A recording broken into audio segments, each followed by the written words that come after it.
OK ဒီနေ့ကျွန်တော်ရှင်းပြပေးမှာပါလေဒီနေ့ကျွန်တော်ရှင်းပြပေးမှာတော့ကျွန်တော်တို့ပေါ့နော်ဆရာဝန်အသေးစားအကြီးစားရွေးချယ်ပုံနဲ့ကျွန်တော်တို့ကနောက်တစ်ချက်ကဒီဝင်ငွေ9လမ်းပေးပုံပေါ့နော်အဲ့ဒါလေးကိုပြောပြပေးမယ်နံပါတ်1ကကျွန်တော်တို့က300ဘတ်နဲ့ member ဝင်လိုက်ပြီเนาะ300ဘတ်နဲ့ member ဝင်လိုက်ပြီပေါ့အဲ့လို member ဝင်လိုက်တဲ့သူတယောက်ကပစ္စည်းကိုပြောင်းသုံးတယ်ပစ္စည်းပြောင်းသုံးတယ်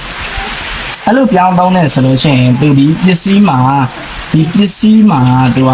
ဘာပါလဲဆိုတော့ PV ဆိုတဲ့အမှတ်ပါတယ်အဲ့လို PV ဆိုတဲ့ပါလဲအမှတ်ပါတယ်အဲ့ဒီအမှတ်ကကျွန်တော်တို့ကအဲ့ဒီအမှတ်ကပေ950 PV အမှတ်ပြီးတိုင်းရှယ်အောင်ဝင်အသေးစားအဖြစ်သတ်မှတ်ပြီးတယ်အကယ်၍3000 PV ပြည်သွားတယ်ဆိုလို့ရှိရင်ရှယ်အောင်ဝင်အကြီးစားဖြစ်သတ်မှတ်ပြီးတယ်ဒါကကလေးကြတော့ကျွန်တော်တို့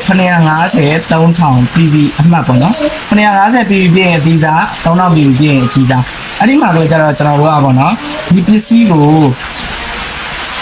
ကိုယ်တိုင်ဝယ်သုံးမယ်ဆိုလို့ရှိရင်လည်းကျွန်တော်တို့ဘာဖြစ်လဲကိုယ်တိုင်ဝယ်သုံးမယ်ဆိုလို့ရှိရင်လည်းပစ္စည်းရမယ်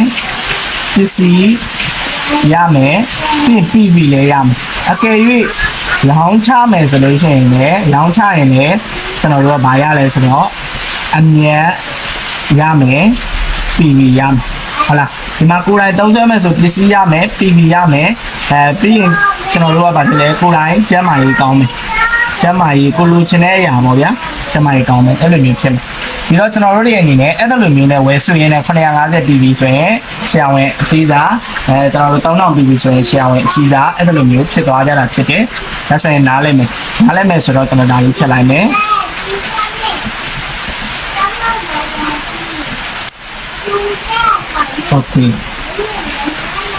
โอเคเนาะဒါဆိုရင်ကျွန်တော်တို့ဒီလိုမျိုးရှယ်ယာဝင်အသေးစားအကြီးစားဆိုတဲ့အခါမှာကိုဒီရှယ်ယာဝင်ကျွန်တော်တို့လေးအနေနဲ့ပေါ့နော်အသေးစားဆိုလို့ရှိရင်မရမယ်เนาะရှယ်ယာဝင်အသေးစားဆိုရင်ဝင်ငွေ9လမ်းကိုခံပြီးလို့ရတယ်เนาะ9လမ်းကိုခံပြီးလို့ရတယ်ရှယ်ယာဝင်အကြီးစားဆိုရင်မရမယ်ဆိုတော့ဝင်ငွေကျွန်တော်တို့9လမ်းကိုခံပြီးလို့ရတယ်ဒါကကျွန်တော်တို့ကလည်းဝင်ငွေခံပြီးလို့ရတဲ့လမ်းကိုပြောတာအဲ့တော့ကျွန်တော်တို့ရှယ်ယာဝင်အသေးစားရှယ်ယာဝင်ကျွန်တော်တို့အသေးစားဆိုရင်ဝင်ငွေ9လမ်းရှယ်ယာဝင်အကြီးစားဆိုရင်ဝင်ငွေ9လမ်းဆိုတော့ကျွန်တော်ပြောပြပေးမယ်ရှယ်ယာဝင်အကြီးစားကဝင်ငွေနံပါတ်1ဝင်ငွေကပါလေကျွန်တော်တို့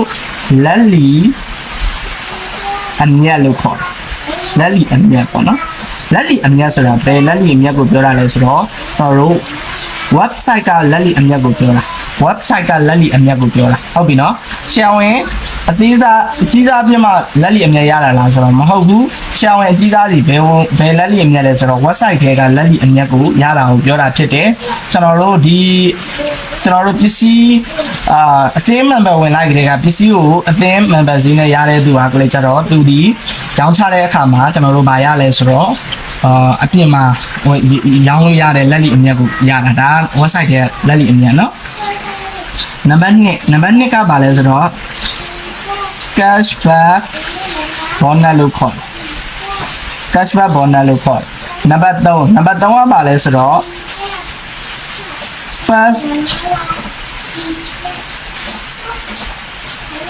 order bonus လို့ခေါ်တယ်မိတ်ဆက်စုကြည်ပေါ့နော်နံပါတ်4ကလည်းကြတော့ပါလဲဆိုလို့ရှိရင်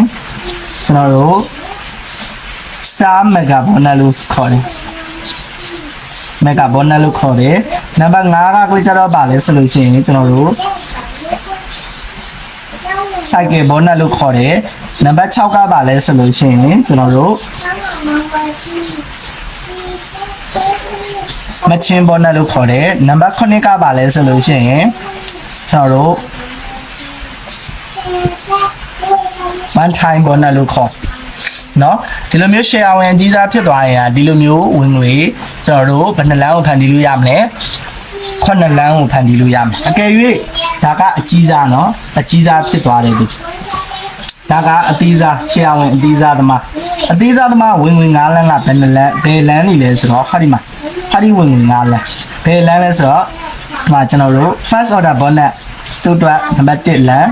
Stomach bonnet 2လမ်း Cycle bonnet 3လမ်း Number Machine bonnet 4လမ်းကျွန်တော်တို့ One Time bonnet 5လမ်းအဲ့ဒီဝင်ငွေ5လမ်းကိုသူဒီဖန်တီလို့ရမှာဖြစ်တယ်နော်ဒါဆိုရင်ရှယ်ယာဝင်အသေးစားဒီ website တွေကလက်လီအမြတ်ဆိုတာမရှိဘူးပြီးရင်ကျွန်တော်တို့ cashback bonus လို့ခေါ်တယ် campaign ငွေ cashback ဒီ cashback bonus မရှိဘူးပေါ့နော် okay ဒါဆိုနားလည်မယ်ဒါဆိုလို့ရှိရင်ဒါဒီရှယ်ယာဝင်အသေးစားအကြီးစားရွေးချယ်တဲ့ပုံစံပေါ့ဒါဆိုရင်ကျွန်တော်တို့နောက်တစ်ခေါက်တစ်ကြော့ပြန်ပြောရအောင်တော့ဘယ်နဲ့အတင်းဝင်ပစ္စည်းပြောင်းသုံးမယ်နော်ပစ္စည်းပြောင်းသုံးမယ်ပြောင်းသုံးရင်ပစ္စည်းမှာပါတဲ့ PV ကိုရမယ်အဲ့ဒီပစ္စည်းမှာပါတဲ့ PV အမှတ်တွေကဝယ်ရင်950 PV ပြည့်ရင်အသေးစားရှယ်ယာဝင်ဖြစ်မယ်အကယ်၍ကျွန်တော်တို့ကဝယ်ရင်3000 PV ပြည့်မယ်ဆိုရင်အကြီးစားဖြစ်မယ်အဲ့တော့ကျွန်တော်တို့ရှယ်ယာဝင်အသေးစားဒီမှာရှယ်ယာဝင်အသေးစား950 PV ဓမ္မကလေးကြတော့ကျွန်တော်တို့ကဘာဖြစ်မလဲဝင်ငွေ9လမ်းကိုဖန်တီးလို့ရမယ်။ဒါဆိုရင်ဝင်ငွေ9လမ်းဆိုတာကကလေးကြတော့ဒီ9လမ်းဖန်တီးလို့ရမယ်။ဒါဆိုရင်ကျွန်တော်တို့ပေါ့နော်ဒီ9လမ်းဆိုတဲ့အခါမှာသူ့အနေနဲ့အပြင်မှာရောင်းမယ်ဆိုရင်တော့အပြင်မှာပစ္စည်းဝယ်ပြီးတော့ရောင်းမယ်ဆိုလို့ရှိရင်တော့အပြင်ကအမြတ်ရမှာပေါ့နော်အပြင်ကအမြတ်ရမှာပေါ့ဒါကတော့သူ့အပိုင်းပေါ့နော်ဒါအပြင်ပိုင်း offline ပိုင်းပေါ့နော် online ပိုင်းနဲ့ပတ်သက်ပြီးတော့သူဒီဖန်တီးတဲ့အခါမှာ9လမ်းရမှာOkay နောက်ထပ်တစ်ချက်ကလေးကြတော့ကျွန်တော်တို့ရှယ်ယာဝင်အကြီးစား3000 BB တမကဝင်ငွေ9လမ်းရမယ်အဲ့ဒီ9လမ်းကလက်လီအမြတ် cashback bonus သူကပို့သွားတယ်ဟုတ်ပြီနော်အောက်ကဝင်ငွေ9လမ်းကိုကျွန်တော်တို့ရှယ်ယာဝင်အသေးသားနဲ့တူလားဆိုတော့မတူညီစွာပဲသူလည်းထပ်ပြီးတော့ကြီးမားစွာရတယ်အဲကြောင့်မလို့ကျွန်တော်တို့ကရှယ်ယာဝင်အကြီးစားနဲ့ဝင်လောက်တာပေါ့နော်ဒါဆိုရင်ကျွန်တော်တို့ဒီအချက်လေးနားလည်မယ်ထင်တယ်အဲ့တော့အားလုံးပဲပေါ့နော်ဒီချက်လေးနားလဲတယ်ဆိုလို့ရှိရင်နားလဲအောင်တခြားကြည့်ဒီချက်ကိုနားလဲပြီဆိုမှကျွန်တော်နောက်ထပ်ဝင်ငွေ1လမ်း2လမ်း3လမ်း4လမ်း5လမ်း6လမ်း9လမ်းပေါ့နော်ဒီဥစ္စာအသေးစိတ်တစ်ခုစီကျွန်တော်ရှင်းပြပေးတယ်ဗီဒီယိုလေးပြုလုပ်ပြီးတော့ပို့ပေးမယ်နော်โอเคနော်အခုတော့ဒါဗီဒီယိုလေးကတော့ဒါမပါလို့ဒါနောက်မှပြန်ထည့်ထားရတဲ့အတွက်ကြောင့်မလို့နည်းနည်းလေးတော့အသိခံမိကြည့်နော်ကျွန်တော်ကပေါ့နော်လက်လီအမြတ်ချောင်းလေးကိုပြပြပေးမယ်လက်လီအမြတ်ကတော့ကျွန်တော်တို့ဘယ်လိုမျိုးလဲပေါ့အသေးစိတ်ပေါ့အဲ့ဒါလေးတွေကိုကျွန်တော်ရှင်းပြပေးမယ်เนาะနံပါတ်1ဝင်ငွေပါလဲလက်လီအမြတ်ဟုတ်ပြီဒီလက်လီအမြတ်ကဆိုလို့ရှိရင်ကလေးကြတော့ကျွန်တော်တို့ပေါ့เนาะဒါရှယ်ယာဝင်အသေးစားပြီးရင်အသေးစားကနောက်ကျွန်တော်တို့လက်လီအမြတ်မရအောင်เนาะโอเคဖြတ်လိုက်မယ်ပြန်ရေးပြမယ်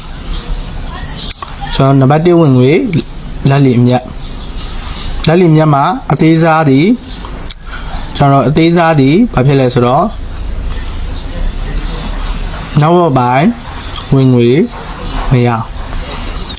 အဲ့တော့နောက်ပိုင်းဝင်ငွေဆိုတာဘာလဲပြင်လာမယ်เนาะကျွန်တော်ရှင်းပြပေးမယ်အဲ့တော့နောက်လက်လီမရဘူးအပြင် online offline ပေါ့เนาะအပြင်ကျွန်တော်တို့ရောင်းချမှုအနေနဲ့တော့ရမှာเนาะဒီတိုင်းဆိုရင်ရှင်းနေမယ်ချက်ချီကလေးခါလိုက်မယ်โอเคမရဘူးပြင်ကရတယ်ဒါဆိုရင်ဟုတ်ပြီကျွန်တော်တို့အကြီးစားကလေးကြတော့ကျွန်တော်တို့ရဲ့အနေနဲ့เนาะ now what လက်လီအမြတ်သူကလည်း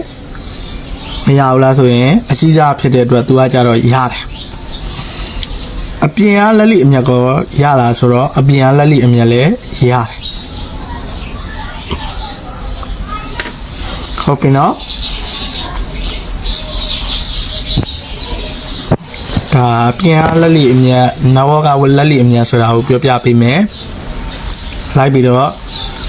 တိချာလေးလိုက်ပြီးတော့နားထောင်တိချာလေးကြည့်ကျွန်တော်တို့ဒီဈေးဝယ်တဲ့အခါမှာ MP လို့ခေါ်တဲ့sorry ကျွန်တော်တို့ SP လို့ခေါ်တဲ့ special ဈေးရှိတယ်ပစ္စည်းဝယ်တဲ့အခါမှာပြီးရင် MP လို့ခေါ်တဲ့ member ဈေးရှိတယ်ပြီးရင် RP လို့ခေါ်တဲ့ကျွန်တော်တို့ရောင်းဈေးရှိတယ်ဟုတ်ပြီနော်အဲဒီအခါမှာကျွန်တော်တို့ RP လို့ခေါ်တဲ့ရောင်းဈေးရှိတယ်ဒါက SP ဆိုတာက share ဝင်အကြီးစားတွေက SP ဆိုတဲ့ဈေးနဲ့ဝယ်လို့ရတယ် special အထူးလျှော့ဈေးပေါ့ MP ဆိုတာကကျွန်တော်တို့ member ဝင်နေနဲ့ supervisor တွေက MP တင်းဝင်ဈေးနဲ့ဝယ်လို့ရတယ် RP ဆိုတာကတော့ရောင်းဈေးဖြစ်တယ်အခုဒါကျွန်တော်တို့အကြီးစားဆိုရင် SP အသေးစားဆိုရင် MP ပြီးရင်ကျွန်တော်တို့ RP ရရောင်းဈေးကိုရှင်းပြတာကတော့အပြင်ပိုင်းလက်လီအမြတ်ကိုရှင်းပြပေးနေတာเนาะကျွန်တော်တို့အဲ့ဒီခါမှာเนาะကျွန်တော်တို့ပစ္စည်းတစ်ခုဝယ်တယ်ဆိုပါစို့ဘူးမှာဒါအမှတ်တစ်စိတ်ရောင်းရမယ်အမှတ်တစ်စိတ်ရောင်းရမယ်ဈေးနှုန်းပေါ့เนาะပါပြီးသားအဲ့တော့ကိုက MP member ဈေးနဲ့ကိုဝယ်လိုက်တယ်ဘူးကပါတဲ့အသားတစ်စိတ်နဲ့ပြန်ရောင်းမယ်ဒါဆိုရင်အမြတ်ရမယ်ဟုတ်လားရှင်းရှင်းလေးပဲရိုးရိုးရှင်းရှင်းလေးပဲဒါဆိုရင် share ဝင်အကြီးစားလဲထိုနီးတူပဲသူလဲကျွန်တော်တို့ဘာလုပ်လဲသူကကြတော့ပေါ့နော်တခုအားတာတာအထူးလျှော့ဈေးနဲ့ရတော့ MP ထက်အားတာတယ်အဲ့တော့ MP ထက်တော့သူကအားတာတယ်သူဒီအမြတ်ဘယ်လိုရမလဲဆိုတော့သူဒီပစ္စည်းဝယ်တဲ့အခါမှာ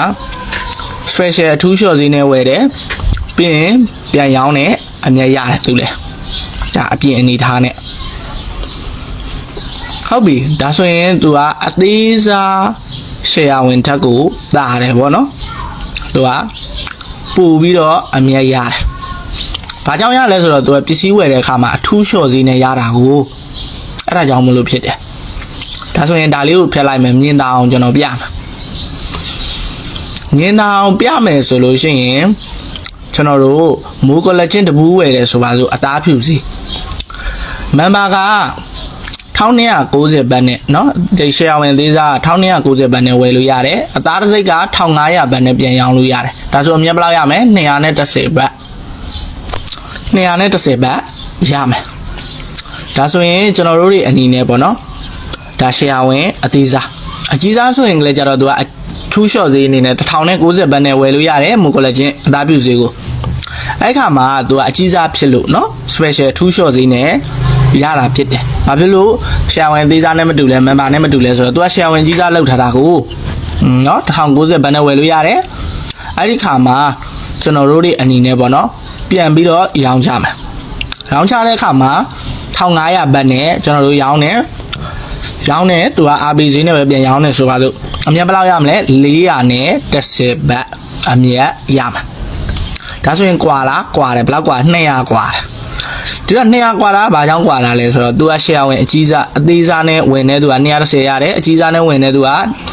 ဖြစ်လဲ410ပဲရတယ်200ကွာဘာဖြစ်လို့ကွာလဲဆိုတော့အကြီးစားနဲ့ဝင်အောင်လောက်ကင်တာကိုနော်ဟုတ်ပြီဒါဆိုလို့ရှိရင်ကျွန်တော်တို့ဒီဥစ္စာဒီဝင်ငွေကဘာလဲဆိုတော့အပြင်မှာရောင်းချတဲ့ဥစ္စာအပြင်မှာဆိုတာဘာကိုပြောတာလဲဆိုလို့ရှိရင်ကျွန်တော်တို့ကအပြင်မှာဆိုတာ online ကနေရောင်းချတာပြီးရင်ကျွန်တော်တို့ကိုယ့်ရဲ့အပြင်မှာရောင်းချတာเนาะဒါအပြင် online ပေါ့เนาะonline ကရောင်းချတာပြီးပြီဆိုလို့ရှိရင်ပုံတင်ရောင်းတာပြီးပြီဆိုလို့ရှိရင်ကျွန်တော်တို့အပြင်မှာလိုက်ရောင်းတာသို့မဟုတ်ကိုဆိုင်မှာတင်ရောင်းတာကိုအသီးဆိုင်မှာတင်ရောင်းတာဒါမျိုးတွေကနေပြီးတော့ဝင်ငွေတွေမရနိုင်ရှာနိုင်လားမရှာနိုင်ဘူးလားရှာနိုင်တယ်ဒီလိုလက်လိအမြတ်ကိုဟုတ်ပြီနော်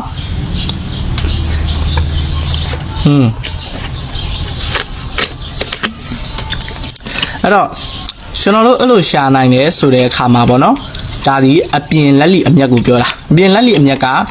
member လဲရတယ်share ဝင်လဲလုပ်ရင်ရတယ်အသေးစားအကြီးစားအကုန်လုံးရတယ်နော်ဆက်စပ်မောမှာဝင်တဲ့သူအားလုံးကအခုပြောတဲ့အမြက်ကလေးတော့ကွာရင်ကွာသွားမယ် member နဲ့ supervisor အသေးစားဆိုရင်တော့အဲ့လိုမျိုးအမြက်ကလေးကွာသွားမယ်โอเคဒါလေးကိုဖြတ်လိုက်မယ်ကျွန်တော်တို့ဒါကဘာကိုပြောတာလဲဆိုတော့အပြင်အဲ့တော့ကျွန်တော်အခုထပ်ပြီးတော့ရှင်းပြပေးမယ်လက်လိအမြက်ကိုကျွန်တော်တို့ဝင်ငွေပေးပုံမှာကြည့်လိုက်မယ်ဆိုရင် share ဝင်အသေးစားကဝင်ငွေအနေနဲ့เนาะ5မျိုး share ဝင်အကြီးစားကဝင်ငွေအနေနဲ့9မျိုးဖန်တီးယူလို့ရတယ်ဒါဆိုရင် share ဝင်ကျွန်တော်တို့အကြီးစားအရင်ဆုံးကျွန်တော်တို့ကြည့်ရအောင်เนาะအသေးစားအကြီးစားခွဲခြားရအောင် နော်အသေးစားကဝင်ငွေ9လမ်းအကြီးစားကဝင်ငွေ9လမ်းဟုတ်ပြီဒီတော့အဲ့ဒီမှာနံပါတ်1ဝင်ငွေပါလဲလက်လီအမြတ်ဖြစ်တယ်ဒီတော့အဲ့ဒီနံပါတ်1ဝင်ငွေကကျွန်တော်တို့အသေးစားသမားတွေရလားမရဘူးဒါပထမကျွန်တော်ရှင်းပြတဲ့ဗီဒီယိုမှာပါသွားပြီเนาะအဲ့ဒီဥစ္စာဘာကိုပြောတာလဲဆိုတော့နောက်ဝက်ပိုင်းလက်လီအမြတ်ကိုပြောတာအဲ့တော့နောက်ဝက်ပိုင်းလက်လီအမြတ်ကိုပြောတာအခုရှယ်ယာဝင်အကြီးစားသမားတွေကိုကျွန်တော်ထပ်ပြီးတော့ရှင်းပြပေးမယ်ကျွန်တော်တို့ဝင်လာတယ်ပေါ့ကျွန်တော်တို့တယောက်တည်းနောက်ဝက်ပိုင်းအရာဝင်လာတဲ့အခါမှာကျွန်တော်တို့ကလူတယောက်ကိုခွင့်လန်းပေးတယ်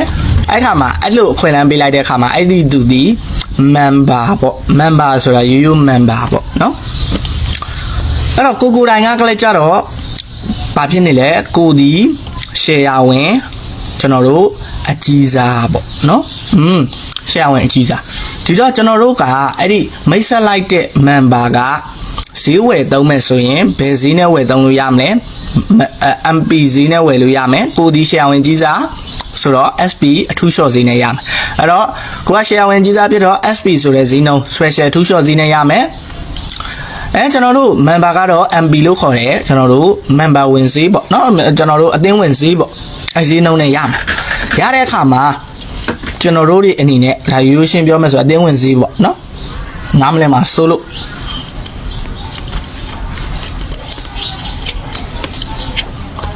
ဟုတ်ပြီဒီတော့ကျွန်တော်တို့ကြည့်မယ်အသင်းဝင်ဈေးနဲ့သူကမိုကလချင်းတပူးဝယ်1290ဘတ်နဲ့ဝယ်တယ်ပေါ့မိုကလချင်းနော်တာဖြူဈေးကိုအဲ့ခါမှာကိုကအထူးလျှော့ဈေးနဲ့ဝယ်မယ်ဆိုရင်ဘယ်လောက်လဲ1090ဘတ်အဲ့တော့ကိုဝယ်ဖို့ပြောတာမဟုတ်ဘူးเนาะလက်လီအမြတ်ဘယ်လိုလာပေးလဲဆိုတာကိုပြောတာ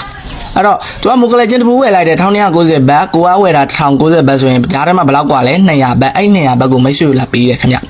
ဘာလဲလက်လီအမြတ်အနေနဲ့ဒါဆိုရင်ကျွန်တော်တို့တွေအနေနဲ့ပေါ့နော်ဒီဝင်ငွေကိုကလေးကြတော့ကျွန်တော်တို့ကတသက်လုံးရမှာလားဆိုတော့တသက်လုံးတော့မရအောင်ဒီ member ဝင်တယောက်ကသူက share မဝင်မဲနေမှာလားသူလည်းပစ္စည်းလေးတွေဝယ်သုံးရင် PV လေးတွေသူ့ရဲ့ website ထဲမှာမမှတ်ဘူးလားမှတ်တယ်နော်မှတ်တဲ့အခါမှာအဲ့ဒီ PV ကလေးတွေက3000 PV အမှတ်ပြည့်သွားခဲ့တယ်ဆိုလို့ရှိရင်မိတ်ဆွေဘာဖြစ်လဲဆိုတော့မိတ်ဆွေကိုလက်လီအမြတ်တက်ရောက်တော့မှာမဟုတ်ဘူး။ဘာကြောင့်လဲဆိုတော့ရှယ်ဝင်သီးစားဖြစ်သွားရင်သူလည်းအထူးလျှော့ဈေးနဲ့ရသွားပြီ။အထူးလျှော့ဈေးနဲ့ရသွားတဲ့အတွက်သူလည်းအထူးလျှော့ဈေးနဲ့ဝယ်သွားရင်မိတ်ဆွေအဲ့လိုလက်လီအမြတ်မရနိုင်တော့ဘူး။ဒီတော့နောက်ထပ် member ထပ်ပြီးတော့ရှာရင်လည်းအဲ့ဒီ member ကနေလေလက်လီအမြတ်ထပ်ဖန်တီးလို့ရတယ်။အဲ့တော့ရှယ်ဝင်အကြီးစားမဖြစ်ခင်စကြအတွင်းမှာပဲရတာဖြစ်တယ်ရှယ်ဝင်အကြီးစားဖြစ်သွားရင်မရတော့နော်3000 PV ပြည့်သွားမယ်ဆိုရင်မရတော့ဘူးအဲ့တော့သူလည်းစီးပွားရေးလုပ်ဖို့လာတာဖြစ်တဲ့အတွက်သူလည်း3000 PV ပြည့်အောင်သူစူးစမ်းပိတ်တဲ့ခါမှာသူ3000 PV ပြည့်သွားပြီဆိုမရတော့ဘူးနော်ဒါဆိုရင်ဟုတ်ပြီကျွန်တော်တို့ share ဝင်လေးတွေကဘယ်လိုတွေးလဲဆိုတော့ငါတို့ကိုယ်တိုင်ကနေပြီးတော့အဲ့လိုမျိုးဝယ်တုံးတဲ့ခါမှာတို့အမြဲရတယ်ဆိုပြီးတော့တွားတွေးလို့မရဘူးဒါဝင်ငွေဆက်မွဲပေးတဲ့ဝင်ငွေပုံစံအရာဒါဆိုရင်မိတ်ဆွေကိုယ်တိုင်ကတော့မိတ်ဆွေမိတ်ဆက်ပေးတဲ့သူဆိုရင်အဲ့လိုမျိုးပဲခံစား권ရှိတာမဟုတ်ဘူးလားအဲ့လိုမျိုးပဲကုမ္ပဏီကပေးတဲ့ဝင်ငွေလမ်းကြောင်းအတိုင်းပဲခံစား권ရရှိတာဖြစ်တယ်ဒါဆိုလို့ရှိရင်ကျွန်တော်တို့တွေအနေနဲ့ပေါ့နော်မနာလို့ဖြစ်เสียအကြောင်းမရှိဘူးအဲ့တော့ကျွန်တော်ကိုယ်တိုင်လည်းအဲ့လိုပဲ share ဝင်ခဲ့တာဖြစ်တယ်အဲ့တော့မိတ်ဆွေတို့အနေနဲ့အဲ့လိုမျိုးကျွန်တော်တို့ဒီလက်လီအမြတ်ကိုဘယ်လိုလုပ်နိုင်လဲ online ကနေလည်းရောင်းချရင်းနဲ့လုပ်နိုင်တယ်ထွန်းကြီးတို့ပဲ share ဝင်ကြီးသားသမားဆိုလို့ရှိရင်တော့ဒါ online ကရောင်းချရင်လည်းသူလည်းရမယ်ခုနကလို offline ကရောင်းချရင်လည်းသူလည်းရမယ်အသိဆိုင်တွေမှာတင်ရောင်းမယ်ဆိုရင်လည်းရမယ်ကိုယ်တိုင်လည်းကိုယ်ဆိုင်မှာရှိတယ်ဆိုရင်ကိုယ်ဆိုင်ရှိရင်ဆိုင်မှာတင်ရောင်းရင်ရမယ်ဒါလက်လီအမြတ်ဟုတ်ပြီဒီတော့ကျွန်တော်တို့ရဲ့အနေနဲ့ပေါ့နော်ဒီလိုမျိုးဝင်ငွေကိုကျွန်တော်တို့ရှင်းပြပေးလိုက်တဲ့အခါမှာအပိုင်းနှစ်ပိုင်းကျွန်တော်ရှင်းပြပေးလိုက်တယ်ပထမတစ်ပိုင်းကကလေးကျတော့ဘာလဲဆိုတော့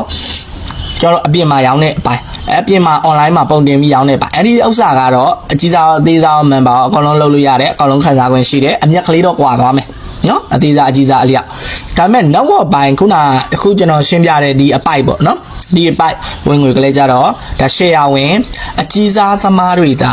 ရမှာဖြစ်ပါတယ်ဟုတ်ပြီနော်ဒါဆိုရင်အားလုံးပဲနားလည်မယ်တေချာနားလည်သဘောပေါက်မယ်လို့ကျွန်တော်ယုံကြည်ပါတယ်အားလုံးပဲနားမလည်ဘူးဆိုရင်ထပ်ခေါက်နှစ်ခေါက်သုံးခေါက်လောက်ကြည့်ကြပါ အခုပေါ့နော်ကျွန်တော်ကနေပြီးတော့ဒီ cashback bonus အကြောင်းရှင်းပြပေးမယ်နော် cashback bonus ကပါလဲဝင်ငွေလမ်းကြောင်းအနေနဲ့ဆိုလို့ရှိရင်ကျွန်တော်တို့ပါလဲနံပါတ်2ဝင်နံပါတ်2ဝင်ငွေနံပါတ်2ကပါလဲ CASH cash BACK cashback bonus ပေါ့နော်ကျွန်တော်တို့ဒီကောင်ကလည်းကျတော့ဘယ်လိုလူမျိုးတွေရတာလဲကျွန်တော်ပထမ retail bonus မှာကလည်းကျတော့ကျွန်တော်ပြောလိုက်တယ်ဆရာဝန်အသီးစားတွေရလားဆိုတော့ရတယ်ဆရာဝန်ကြီးစားတွေရတယ်ဒါပေမဲ့ဘယ်လိုပဲချမ်းသာရတယ်ကျွန်တော်အကုန်ပြောပြပေးလိုက်တယ်အဲ့တော့နံပါတ်2ဝင်ငွေအခုဆက်သွားမယ်နံပါတ်2ဝင်ငွေမှာကလည်းကျတော့သူက cashback bonus ကမိမိပေါ့နော်မိမိကနေပြီးတော့300ဘတ်နဲ့အသင်းဝင်နေဝင်ပြီးတော့ပစ္စည်းဝယ်နေရာပြောင်းသုံးတယ်ပစ္စည်းပြောင်းသုံးရင်းနဲ့ PV လေးတွေစုတယ်ပေါ့နော်အဲ့လိုစုတဲ့အခါမှာအဲ့ဒီ PV လေးတွေက950ပြီးရင်အတီးစားရှယ်ယာဝင်ဖြစ်တယ်ပြီးရင်ကျွန်တော်တို့3000 PV ပြည့်တယ်ဆိုလို့ရှိရင်ရှယ်ယာဝင်အကြီးစားဖြစ်တယ်ပေါ့နော်အဲ့တော့ဒါကကျွန်တော်တို့ပထမတော့ရှင်းပြထားတဲ့အရာအဲ့တော့ဒီဝင်ငွေမှာတော့3000 PV ပြီးရင်သူဒီဘာဖြစ်လို့ဆိုတော့ကျွန်တော်တို့ရှယ်ယာဝင်အကြီးစားဖြစ်တယ်ဒါဆိုရင်ကျွန်တော်တို့ရှယ်ယာဝင်အကြီးစားဖြစ်သွားပြီဆိုရင်တဲ့ကိုဒီတဲ့เนาะလာစဉ်250 PV အမှတ်လေးပြောင်းသုံးပေးရတယ်ပေါ့နော်ပြောင်းသုံးပေးရတယ်250 PV အမှတ်ဆိုတာလာစဉ်250 PV လေးပြောင်းသုံးပြီးမှသာကိုအနေနဲ့ဝင်ငွေတွေကိုအထိုင်လျောက်ခံစား권ရှိမှာဖြစ်တယ်ဒီ250 PV ဆိုတာအရင်ကမှအရေးကြီးတယ်ပေါ့နော်ဒါလည်း250 PV အမှတ်ဒီ3000 PV ပြည်ပြီးနောက်ပိုင်းမှာလာစဉ်250 PV လေးပုံမှန်လေးပြောင်းသုံးပေးရတယ်ငွေအားဖြင့်ဆိုရင်1000ကျော်1000စွန်းစွန်းပေါ့နော်1000စွန်းစွန်းလေးကျွန်တော်တို့နေရာလေးပြောင်းသုံးပေးရတယ်ပေါ့နော်1000ကျော်ပေါ့နော်1000ကျော်လေး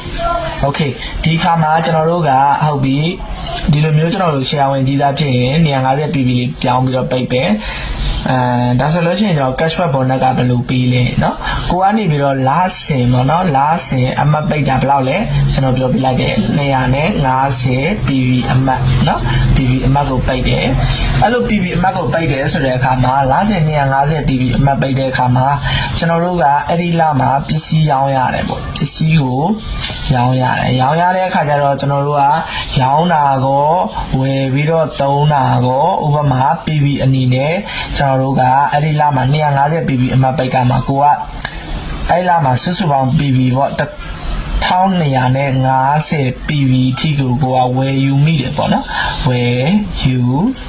လိုက်တယ်ရှယ်ယာဝင်အကြီးစားဖြစ်ပြီးတဲ့နောက်ပိုင်းเนาะ1250အထိကိုကဝယ်ယူလိုက်တယ်ဆိုပါစို့ဒါဆိုရင်250ကဘာဖြစ်လဲအမှတ်ပိတ်တာဒါဆိုရင်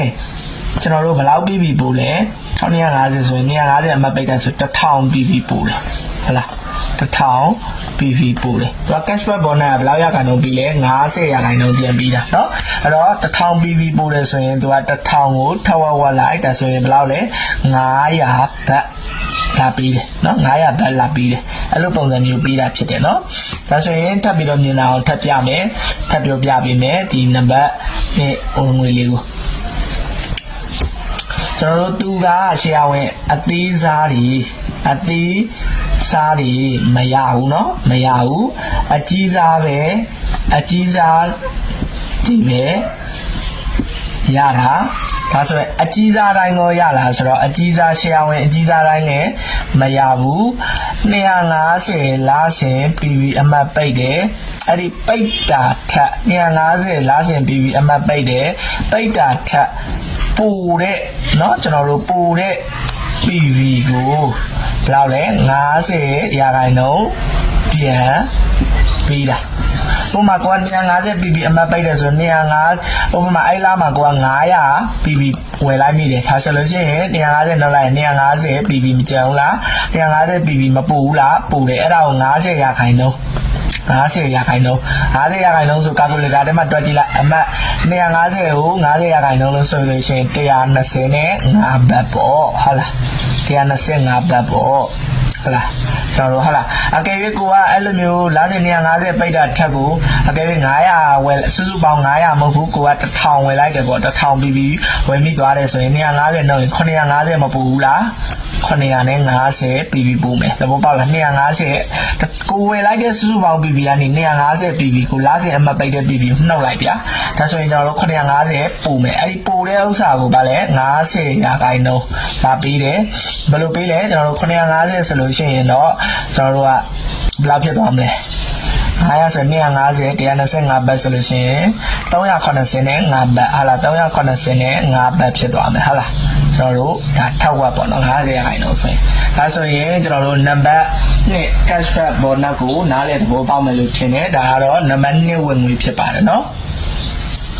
အဲ့တော့အခုပေါ့နော်ကျွန်တော်ရှင်းပြပေးမှာကတော့ဒါ first order bonus ပေါ့နော်ကျွန်တော်တို့ make set စုကြည်အကြောင်းကိုရှင်းပြပေးမှာပေါ့နော်အသေးစိတ်ရှင်းပြပေးမယ်အဲ့တော့ဒါက make set စုကြည်ဆိုတာကဘာဝင်ငွေလဲကျွန်တော်တို့နံပါတ်3ဝင်ငွေပေါ့နော် retail bonus cashback bonus first order bonus first order bonus ကဒါနံပါတ်3ဝင်ငွေပေါ့နော်နံပါတ်3ဒါလည်း make set စုကြည်ပေါ့နော် make set စုကြည်နော် okay အမှကျွန်တော်ရှင်းပြပေးရမယ်ဆိုလို့ရှိရင်ကျွန်တော်တို့ကပေါ့နော်ဘယ်ရာကိုရင်နားလေရမလဲဆိုတော့ကျွန်တော်တို့ပထမဆုံးဒီစီးပွားရေးရောက်လာရင်အလုံးလေးတစ်လုံးပဲကိုကနေအခွင့်အလမ်းပေးလိုက်တယ်ဆိုရင်အဲ့ဒီအခွင့်အလမ်းပေးဒါမိမိပေါ့နော်မိကိုကအခွင့်အလမ်းပေးလိုက်တဲ့သူဆိုရင် G1 လို့ခေါ်တယ်သူကနေထပ်ဆင့်ခွင့်အလမ်းပေးသူဆိုရင် G2 လို့ခေါ်တယ်ဒါလေးကိုသဘောပေါက်မယ်မိမိကနေအခွင့်အလမ်းပေးလိုက်ရင် G1 မိသူကနေခွင့်လန်းပေး G2 ပေါ့နော်ဒီလိုခေါ်တယ်အဲ့တော့မိတ်ဆက်စုကြီးပါဘယ်လိုပေးလဲဆိုတော့ပေါ့နော်သူကကျွန်တော်တို့မိတ်ဆက်စုကြီးမှာပေးပုံကိုနားလည်ရမယ်ပေါ့နော်မိတ်ဆက်စုကြီးရဲ့ပေးပုံကကြတော့ supervisor ဆိုလို့ရှိရင်တစ်ဆင့်ပဲရတယ်နော်ကျွန်တော်တို့ executive share ဝင်အကြီးစားဆိုလို့ရှိရင်နှစ်ဆင့်လုံးရတယ်ဟုတ်ပြီနော်ဘယ်လိုမျိုးရလဲဆိုလို့ရှိရင်ကျွန်တော်တို့ဒီမှာ G1 မှာကျွန်တော်တို့က30ရာခိုင်နှုန်းရတယ် G2 မှာ10ရာခိုင်နှုန်းရတယ်အဓိကဒီရာခိုင်နှုန်းအတွက်ချက်လေးကိုနားလေသဘောပေါက်ဖို့လိုတယ်ပေါ့နော်โอเคဒါဆိုလို့ရှိရင်ကျွန်တော်တို့ကနေပြီးတော့အခုဒီမှာကျွန်တော်တို့ကိုကနေပြီးတော့လူတယောက်ကိုခွင့်လန်းပေးလာတယ်ပေါ့အဲ့လိုခွင့်လန်းပေးလာတဲ့အခါမှာဒီလူတယောက်ကလည်းဝင်ရောက်လောက်ကင်တယ်သူက member ဝင်ခဲ့တယ်ပေါ့နော် member ဝင်လိုက်ရုံနဲ့30ရာခိုင်နှုန်းလာရတာမျိုးမဟုတ်ပါဘူးသူက member ဝင်လိုက်တယ်သူပစ္စည်းကိုပြောင်းပြီးဝယ်သုံးတယ်ပေါ့နော်ဝယ်သုံးတယ်အဲ့ဒီဝယ်သုံးတဲ့ပစ္စည်းဒီဘာဖြစ်လဲကျွန်တော်တို့ပစ္စည်းဒီ PV ဆိုတဲ့အမှတ်ပါတယ်အဲ့ဒီအမှတ်အပေါ်မှာမူတည်ပြီးတော့ကျွန်တော်တို့ကဘယ်လောက်ရာခိုင်နှုန်းတွက်တာလဲဆိုတော့ဒီ G1 ဆိုရင်30ရာခိုင်နှုန်းတွက်တာဖြစ်ပါတယ်ဒါဆိုရင်နားလည်မယ်ထင်တယ်နော်ပြန်ပြောပြပေးမယ်ကိုကမိတ်ဆက်လိုက်တဲ့ဆို G1 အဲ့ဒီ G1 က member ဝင်လာရုံနဲ့ကိုဒီ30ရာခိုင်နှုန်းပတ်စံတန်းရတာမဟုတ်ဘူးအဲ့ဒီ G1 ကဝယ်သုံးလိုက်တဲ့ပစ္စည်း PV အမှတ်ပေါ်မှာမူတည်ပြီးတော့30ရာခိုင်နှုန်းတွက်ချက်ပြီးတော့ပိုက်ဆံပေးတာဖြစ်ပါတယ်ဒါဆိုနားလည်မယ်ဒါဆိုရင်ကျွန်တော်တို့ကြည့်လိုက်မယ်ဆိုလို့ရှိရင်เนาะဘယ်လိုမျိုးလဲဥပမာပြန်တွက်ချက်ပြမယ်ကျွန်တော်တို့မိတ်ဆက်လိုက်တဲ့သူကပေါ့เนาะကိုကမိတ်ဆက်လိုက်တဲ့သူကဥပမာကျွန်တော်တို့PV 1000ဝယ်လိုက်တယ်ဆိုပါစို့ PV 1000ဝယ်လိုက်တယ်ဆိုလို့ရှိရင် G1 ဆိုရင်30ရာခိုင်နှုန်းဖြစ်တဲ့အတွက်ဘယ်လောက်ရမလဲ1000ရာခိုင်နှုန်း30ဆိုပြီးတော့တွက်ကြည့်လိုက်ဘယ်လောက်ရမလဲကျွန်တော်တို့900ဘတ်ကျွန်တော်တို့ရမှာဖြစ်ပါတယ်ဟုတ်ပြီsorry ကျွန်တော်တို့1000ဆိုတော့300ဘတ်ကျွန်တော်ရမှာဖြစ်ပါတယ်ကျွန်တော်တို့ကိုမိတ်ဆက်လိုက်တဲ့သူကအဲ့လိုမျိုး1000မဟုတ်ဘူး PV 3000ဝင်လိုက်တယ်ဆိုပါစို့ဒါဆို PV 3000ရှယ်ယာဝင်အကြီးစားပေါ့သူကလည်းဝင်ခဲ့တယ်ဆိုပါစို့ဒါဆိုရင်3000ရာခိုင်နှုန်း30ညီမျှချင်းဘယ်လောက်ဖြစ်သွားမလဲဆိုတော့900ဘတ်ဖြစ်သွားပါလိမ့်မယ်အဲ့လိုမျိုးကျွန်တော်တို့တွက်ချက်တာဖြစ်ပါတယ်မယုံရင် calculator လေးနဲ့တွက်ကြည့်ပါနော်အဲ့တော့ကျွန်တော်တို့တွေအနေနဲ့အဲ့လိုမျိုးဖြစ်တယ်အဲ့တော့ကျွန်တော်တို့ပေါ့နော်လက်ရှိ ဒီလိုမျိုးတစ်ဆင့်က supervisor လည်းရတယ် executive လည်းရတာဖြစ်ပါတယ်နော်ဒါပေမဲ့ကျွန်တော်တစ်ခုရှိတာကဒါဆိုနားလည်မယ်နော်ဒီချက်လေးနားလည်ပြီတစ်ခုရှိတာက G2 ကတော့ supervisor ဆိုလို့ရှိရင်မရတော့ပါဘူးအဲ့တော့ကိုကနှစ်ဆင့်လုံးလို့ချင်တယ်ဆိုလို့ရှိရင်တော့executive ဖြစ်ရပါမယ်ဒီတော့ကိုက share ဝင်အကြီးဆုံးတယောက်အခွင့်အလမ်းပေးမယ်ဆိုလို့ရှိရင်900ဘတ်ရရှိမယ်ဒါဆိုလို့ရှိရင်10ရောက်ခွင့်လန်းပေးမယ်ဆိုလို့ရှိရင်9000ဘတ်ရရှိမယ်ဒါကကြတော့ကျွန်တော်တို့ကြိုက်တဲ့လောက်အခွင့်အလန်းပေးလို့ရပါတယ်ဟုတ်ပြီနော်အဲ့တော့ကိုကတော့အတိမများဘူးကိုကသူ့ကိုပဲခွင့်လန်းပေးလိုက်တာသူကနေပြီးတော့ထပ်ဆင့်ပေါ့ဒီလိုအခွင့်လန်းမိတ်ဆက်ပေးလာတယ်ဆိုပါဆို G2 တွေများလာတာမျိုးမရှိနိုင်လားရှိနိုင်တယ်ဒါဆိုရင်10ရာခိုင်နှုန်းရပါတယ်ဒီသူကကျွန်တော်တို့ PV အမှတ်1000ဝင်လိုက်တယ်ဆိုပြီးကိုက100ဘတ်လိုက်ရပါတယ်100ဘတ်လိုက်ရပါတယ်ဒါဆိုရင်ကျွန်တော်တို့က100ဘတ်လိုက်ရတယ်ဆိုတော့ तू ကဘယ်လောက်ရမှာလဲ तू ကတော့သူ့ရဲ့ G1 ဖြစ်တဲ့အတွက်ဒီချာရှင်းအောင်ပြမယ်ဗျာတချို့ကမရှင်းဘူးဖြစ်တယ်နော်ကိုကမိတ်ဆက်ပေးလိုက်တဲ့သူကိုရဲ့ G1 သူကနေမိတ်ဆက်ပေးလိုက်တဲ့သူ G2 ဒါက G2 ဆိုတာကမိမိရဲ့ G2 သူ့ရဲ့ကလေးကြတော့ဘာဖြစ်သွားမလဲ तू က G1 ဖြစ်သွားမှာဟုတ်လားသူ့ရဲ့သူမိတ်ဆက်လာတာဖြစ်တဲ့အတွက်သူ့အတွက်ကလေးကြတော့ तू က G1 ဖြစ်သွားမှာအဲ့တော့ကိုကနေပြီးတော့အခွင့်အလမ်းပေးလိုက်တယ်ဆိုပါဆိုအခွင့်အလမ်းပေးလိုက်တယ်ဒီလူတယောက်ကို तू ကရှယ်ယာဝင်အကြီးစား3000 BB နဲ့အမှတ်ပိတ်တယ်ဆိုပါဆိုဒါဆိုလို့ရှိရင်ကျွန်တော်တို့ဘယ်လောက်လဲ900ဘတ်ရမယ်တသက်မှာတစ်ခါပဲရတာနော်တသက်မှာတစ်ခါပဲနော်အဲ့လိုမျိုးကျွန်တော်တို့900ဘတ်ရမယ်အဲ့တော့ကျွန်တော်တို့10ရောက်ခွင့်လန်းပေးမယ်ဆိုလို့ရှိရင်ကလေးကြတော့9000ဘတ်ရမှာဖြစ်ပါတယ်ဒါကတော့ချက်တော့ခွင့်လန်းပေးအဲ့ဒီခါမှာကိုကအတိတယောက်ပဲရှိတယ်ဒါပေမဲ့မိတ်ဆက်လာပြီးတယ် तू ကမိတ်ဆက်လာပြီးတယ် G2 ပေါ့ तू က PV အမှတ်3000ဝယ်ယူခဲ့တယ်ဆိုလို့ရှိရင်ကိုက10ရာခိုင်နှုန်းရပါမယ်ဒါဆိုသူကလေးကြတော့သူ့အတွက်ကတော့သူ30ရာခိုင်နှုန်းရပါမယ်ဘာဖြစ်လို့လဲ तू ကသူ့ရဲ့ G1 ဖြစ်နေတာဟုတ်ပြီးတော့သူကိုယ်တိုင်ကလည်းရှယ်ယာဝင်အကြီးစားဝင်သွားတာဟုတ်ဒီတော့သူ့အတွက်ကလေးကြတော့30ရာခိုင်နှုန်းဒါသူ့ပလန်ကိုလာတွက်ပြီးနေတာမဟုတ်အကိုတို့ပလန်ကိုတွက်ပြီးတာကိုရဲ့အကြောင်းပြောပြီးတာเนาะလူတိုင်းကဒီပလန်တိုင်းပဲသွားတာဖြစ်တဲ့အတွက်ကျွန်တော်တို့ကဒန်းတို့ညီတူရှိတဲ့ပလန်မျိုးကိုရေးဆွဲထားတာဖြစ်တယ်ပေါ့နော်တချို့တွေကနားမလဲလို့အဲ့တော့ကျွန်တော်တို့ဒါသူ့ G1 ဖြစ်တော့သူ့အထိုက်လျောက်သူရမယ်ဒီတော့ကိုယ့်အတွက်က G2 ဆိုတော့10ရာခိုင်နှုန်းပဲရမယ်3000ဆိုလို့ရှိရင်3000 PV ဆိုလို့ရှိရင်10ရာခိုင်နှုန်းဘယ်လောက်လဲ300ဘတ်လာပြီးပါတယ်ဒါတစ်သက်မှတစ်ခါပဲရတယ်ပေါ့အဲ့ဒီခါမှာကိုကအကြိုက်တဲ့လောက်အခွင့်အလမ်းပြီးလို့ရပါတယ်တချို့တွေကြတော့ဘယ်လိုတွေးလိုက်လဲဆိုတော့ဗောနော်အဲ့မှာလူတယောက်မိတ်ဆက်ပေးလိုက်တယ်ငါကဒါကိုယ့်ရဲ့ apply ပေါ့ဆိုပါစို့ apply ပေါ့နော် apply ကိုယ့်ရဲ့ apply ကကျွန်တော်တို့ကိုက PV 3000 share ဝင်အကြီးစားဝင်လိုက်မယ်ဆိုလို့ရှိရင်ကို apply က900ဘတ်ရမယ်ဆိုပြီးတချို့ကတွေးပြီးတော့ share ဝင်မှုကိုတွန်းဆုတ်တာမျိုးရှိတယ်ပေါ့နော်ကျွန်တော်ပြောချင်တာကလေမိတ်ဆွေက share ဝင်လာပြီးဆိုရင်မိတ်ဆွေဝင်ငွေရဖို့အတွက်ကလုပ်ငန်းပိုင်းဆိုင်ရာတွေမသိတာတွေနားမလဲတာတွေအကုန်လုံးဘယ်သူကတွဲခေါ်မှာလဲဒီကိုယ့်ရဲ့မိတ်ဆက်ပေးတဲ့သူကအကောင်းဆုံးသူကလက်တွဲခုံပါเนาะပြီးတော့တသက်မှာ900ဘတ်ကတစ်ခါပဲရမှာတစ်ခါလေဖုန်းခေါ်ပြောတာနဲ့တောင်တော်တော်လေးတန်နေပါပြီဗောနော်တော့ပြောချင်တာပြီးတော့အဲ့ဒီ900ဘတ်ကလည်းမိတ်ဆွေပေးရတာမဟုတ်ဘူးခုံမနီကသူ့ဘက်သူသွားပေးတာဗောနော်အဲ့ဒီခါမှာကျွန်တော်တို့ရှိတာကကို apply ကနေပြီးတော့ဘယ်လိုပြောမလဲကျွန်တော်တို့အဲ့လိုမျိုးကိုကအမှတ်ပိတ်လိုက်လို့ကိုကပလန်ရမယ်ဆိုတဲ့စိတ်မျိုးအတွေးမျိုးရှိမယ်ဆိုရင်ကျွန်တော်တို့ကိုယ်တိုင်လည်းဒီလိုနေနေတာဒီလိုအနေထားမျိုးမရောက်လာဘူး။ဘာဖြစ်လို့လဲဆိုတော့ကျွန်တော်တို့လည်း share ဝင်ခဲ့ရတာပဲ။ဟိုပေါ်ကအောင်မြင်နေတဲ့သူတွေအကုန်လုံးကလည်း share ဝင်ခဲ့ရတာပဲ။အကုန်လုံးက share ဝင်ပြီးတော့ပဲအလုပ်လုပ်ခဲ့ကြတာပဲပေါ့နော်။အဲ့ဒါလေးတခုသိစီလို့တယ်။ Okay เนาะနားလဲပြီ။ဒါဆိုရင်ကလေးကြတော့ကျွန်တော်တို့လူတချို့ရှိတယ်အဲ့လိုမျိုးမိတ်ဆက်လိုက်မှ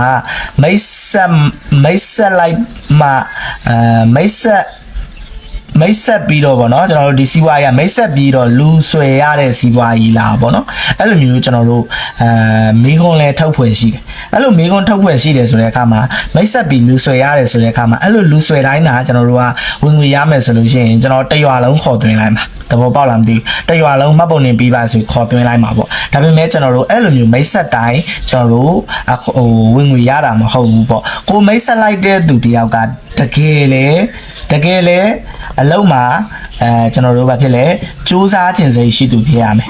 စူးစမ်းခြင်းစိတ်ရှိသူဖြစ်ရမယ်အဲ့လိုစူးစမ်းခြင်းစိတ်ရှိမှပဲသူကိုယ်တိုင်လဲရှယ်ယာဝင်ပါလိမ့်နော်ရှယ်ယာဝင်မှာအဲ့လိုစူးစမ်းခြင်းသူဖြစ်ပြီးရှယ်ယာဝင်လာခဲ့တဲ့အခါမှာလဲ900ဘက်ကမိတ်ဆက်စုကြီးအနေနဲ့တတ်မှတစ်ခါပဲရတာတတ်မှတစ်ခါပဲရတာအဲ့ဒီအခါမှာမသိတာတွေတင်ပြပြီးသူ့ကိုလက်တွဲခေါ်နိုင်မှာကိုကနောက်ပိုင်းဝင်ငွေတွေရမှာပေါ့နော်ဒါ3ဝင်ငွေပဲရှိတယ်4 5 6ခွန်ကျွန်တော်ထပ်ရှင်းပြပြီးသွားမယ်ပေါ့နော်အဲ့တော့ကျွန်တော်တို့အဲ့လိုမျိုးဖြစ်တဲ့အခါကျတော့ကျွန်တော်တို့တွေအနေနဲ့သိကြတာတကူကကျွန်တော်တို့ဒီเนาะတကယ်အလုပ်ကြိုးစားပြီးတော့တကယ်ဟိုမှတိုးတက်ခြင်းစိတ်ရှိတဲ့သူကိုအခွင့်အလမ်းပေးတာเนาะအခွင့်အလမ်းပေးတာအဲ့ဒီမှာတကယ်ကြိုးစားခြင်းတဲ့သူတကယ်ဥစားဖြစ်တဲ့သူကသူကိုယ်တိုင်လည်း share ဝင်မယ်အလုပ်လုပ်ကြမယ်မသိတာနားမလဲတာတွေကိုမှလည်းမေးမယ်မေးတယ်ဆိုလို့ရှိရင်ကိုယ်တိုင်လည်းရှင်းပြမယ်ပြီးရင်သင်ပြမယ်ဒီလိုပုံစံမျိုးနဲ့ကျွန်တော်တို့လက်တွဲခေါ်ရတယ်ပေါ့နော်အဲ့လိုမျိုးကျွန်တော်တို့လက်တွဲခေါ်ရတာဖြစ်ပါတယ်ဒါဆိုရင်ကျွန်တော်တို့ဒီမိတ်ဆက်စုကြီးအကြောင်းလေးနားလည်မယ်ဒီမှာကျွန်တော်တို့ G2 အဆင့်ဆိုရင်တော့ supervisor သမားရှယ်ယာဝင်အသေးစားသမားကလုံးဝမရပါဘူးเนาะအဲ့ဒါလေးရှိမယ်အဲ့တော့ကျွန်တော်ဒီမိတ်ဆက်စုကြီးမှာကလေးကြတော့ကိုကနေပြီးတော့အကန့်အသတ်မရှိအခွင့်အလမ်းပေးနိုင်တယ်เนาะအဲ့တော့ဒါဆိုလို့ရှိရင်လူတချို့ကပေါ့နော်ပလန်ကိုကောင်းကောင်းနားမလဲတာကကျွန်တော်ခုနရှင်းပြလိုက်တယ်လို့မျိုးပဲလူတယောက်မိမိအတွက်ကလေးကြတော့မိမိမိတ်ဆက်တဲ့သူကမိမိရဲ့ G1 သူကမိတ်ဆက်လာရင်မိမိရဲ့ဘာဖြစ်သွားလဲ G2 ဖြစ်သွားတာဒါပေမဲ့သူ့အတွက်ကြတော့ဒီလူကဘာဖြစ်သွားတာလဲ G1 ဖြစ်သွားတာအဲ့တော့သိကြတယ်သူကသူ့ခံစားခွင့်နဲ့သူကိုကကိုခံစားခွင့်နဲ့ကိုက10%ပဲရတော့ညာလဲသူ့အတွက်က G1 ဆိုတော့30%ရမှာဖြစ်တယ်အဲ့တော့ပြောချင်တာသူမိတ်ဆက်လာတာသူ့ကိုကမိတ်ဆက်ပေးတာဒါပေမဲ့သူကမိတ်ဆက်လာတယ်ဆိုလို့ရှိရင်30%ရမှာဖြစ်တယ်ကိုက10%ပဲရမှာနော်အဲ့တော့ရှားစီပဲအဲ့တော့ထပ်ပြီးတော့မြင်အောင်ပြမယ်ဗျာဒါလေးဖြတ်မယ်နော်ဒါလေးဖြတ်မယ်မြင်အောင်ပြမယ်ဥပမာပေါ့ဒါကျွန်တော်တို့ကိုယ့်ရဲ့ apply ပေါ့နော် apply ကိုကဒီမှာမိမိပေါ့မိမိဟုတ်ပြီမိမိကနေမိတ်ဆက်လိုက်တဲ့သူကမိမိရဲ့ G1 နော် apply အတွက်ဆိုရင်ဒါကဗာလဲ G2 ဟုတ်ပြီ G2 ဆိုတော့ apply ကဘယ်လောက်လဲ10%ဆိုရင်ဒီလို share ဝင်စီးပွားရေးလောက်ကင်ကျူးစားမှာသူ့အနေနဲ့ဘယ်လောက်လဲ10%ဆိုလို့ရှိရင်300ဘတ်ဒီမိတ်ဆက်စုကြီးအနေနဲ့ရမှာဒါပေမဲ့ကိုယ့်အတွက်ကဘယ်လောက်ရမလဲမိမိအတွက်ကဘယ်လောက်ရမလဲ900ဘတ်ရမှာမဟုတ်ဘူးလားဘာဖြစ်လို့လဲကိုယ့်ရဲ့ G1 ဆိုတော့30%မဟုတ်ဘူးလားဒါဆိုရင်ကိုကအခွင့်အလမ်းများများပေးနိုင်တယ်ဆိုလို့ရှိရင်တကယ်ကြိုးစားတဲ့သူတကယ်လှုပ်ချင်ကြနေရှိတဲ့သူကိုခွင့်လန်းများများပေးနိုင်တယ်ဆိုဒါလည်းကိုယ့်ရဲ့ထပ်ပြီးခွင့်လန်းပေးလာတဲ့ G1 ပေါ့ဒါဆိုရင်ကဲဒီမှာသူက apply အတွက်ကတော့ G2 ပေါ့ဒါဆိုရင် apply အတွက်က G2 10%ဆိုဘယ်လောက်လဲ300ဘတ်ပဲကျွန်တော်တို့ရမှာဖြစ်တယ်ဒါပေမဲ့ကိုယ့်အတွက်ကလည်းကျတော့ဘယ်လောက်ဖြစ်သွားမလဲ900ဘတ်ဟုတ်လား900ဘတ်သိချတယ်ကိုကနှစ်ဦးခွင့်လန်းပေးလိုက်တယ်တကယ်ကြိုးစားတဲ့သူတွေ့တယ်ဆိုကိုဒီမိမိအနေနဲ့ဘယ်လောက်ပတ်စံရခဲ့လဲ1800ဘတ်မရခဲ့ဘူးလားရခဲ့တယ်ကို apply အနေနဲ့ကဘယ်လောက်ရခဲ့လဲ300ဆိုလို့ရှိရင်ဘယ်လောက်လဲ600ဘတ်ပဲကျွန်တော်တို့ရှိပါတယ်အဓိကပြောမယ်ဆိုလို့ရှိရင်ဒီစီးပွားရေးကကြိုးစားတဲ့သူကိုပေးတာဖြစ်တယ်ကြိုးစားသူကိုပေးတာဖြစ်တယ်တကယ်ဟိုမှကျွန်တော်တို့အလုပ်လုပ်သူကိုပေးတာဖြစ်တယ်အဲ့တော့ကျွန်တော်တို့ကအဲ့လိုမျိုးကြိုးစားတဲ့ဆိုတဲ့အခါမှာလဲခုနကလူဆွဲတိုင်းလူတွေမိတ်ဆက်ပေးတိုင်းရတာလားဆိုတော့မဟုတ်ဘူးအဲ့လူကmember ပဲဖြစ်နေတယ်ဆိုရင်တော့ဒီမိတ်ဆက်စုကြီးကမရပါဘူးကျွန်တော်တို့ကအဲ့ဒီလူကတကယ်စီးပွားရေးလုပ်မယ်တကယ်ဟိုမှကြိုးစားမယ်ဆိုတဲ့သူမှသာလည်းရတာမျိုးဖြစ်ပါတယ်အပေါ်ရန်လူတွေကိုကျွန်တော်တို့အခွင့်အလမ်းပေးလို့ရှင်တော့အလကားပါပဲเนาะဒါလေးတော့ကျွန်တော်တို့သိဖို့လိုတယ်ဒါဆိုရင်ကျွန်တော်တက်ပြောမယ် supervisor ဆိုရင် G1 အဆင့်ဒီပဲရမယ်ကျွန်တော်တို့ဒီ share ဝင်ကြီးသားဆိုရင် G2 အဆင့်ထိရမယ်ဒါဆိုရင်ကျွန်တော်တို့ မိတ်ဆက်စုကြီးဆိုတာလေးကိုနားလည်သဘောပေါက်မယ်ထင်ပါတယ်အဲ့တော့ကျွန်တော်တို့ပေါ့နော်တကယ်ဒီမှာထပ်ပြီးတော့ပြောပြပေးမယ်โอเคဒီစီဝါရဲ့အနှစ်သာရကိုပေါ့နော်အခုကျွန်တော်ဝင်ငွေတလန်းချင်းရှင်းပြတဲ့အခါမှာဝင်ငွေ9လန်းထိပြီးတယ်9လန်းထိကိုဗီဒီယိုတစ်ပုတ်ချင်းစီအသေးစိတ်လေးကြည့်ပါကြည့်ပြီးတော့ကိုကနားလည်သွားတယ်ဆိုလို့ရှိရင်သိကြတယ်တကယ်နားလည်သွားရင်တကယ်ကောင်းမှန်းသိသွားလိမ့်မယ်ကောင်းမှန်းသိသွားတယ်ဆိုရင်ကိုယ်တိုင်ကောင်းမှန်းသိလို့ပြန်ပြီးတော့မျှဝေမှုကိုပြုလုပ်ပြီးတာဖြစ်တယ်အဲ့ဒီအတွက်လောက်ချင်လို့မလောက်ချင်နေတာတော့ကိစ္စမရှိဘူးပေါ့နော်ကျွန်တော်တို့ကအရင်ဥစားမဖြစ်ဘူးအဲ့တော့ကျွန်တော်တို့ပုံမှန်ဆိုလို့ရှိရင်မုတ်တီစားလို့ဟုတ်လားမုတ်တီစားလို့ပေါ့နော်မုတ်တီစားလို့ကောင်းတယ်ဆိုလို့ရှိရင်တော့မလုပ်လဲကျွန်တော်တို့တငယ်ချင်းဟိုးနာလေဟိုဖျားနာဟိုဘဲနာ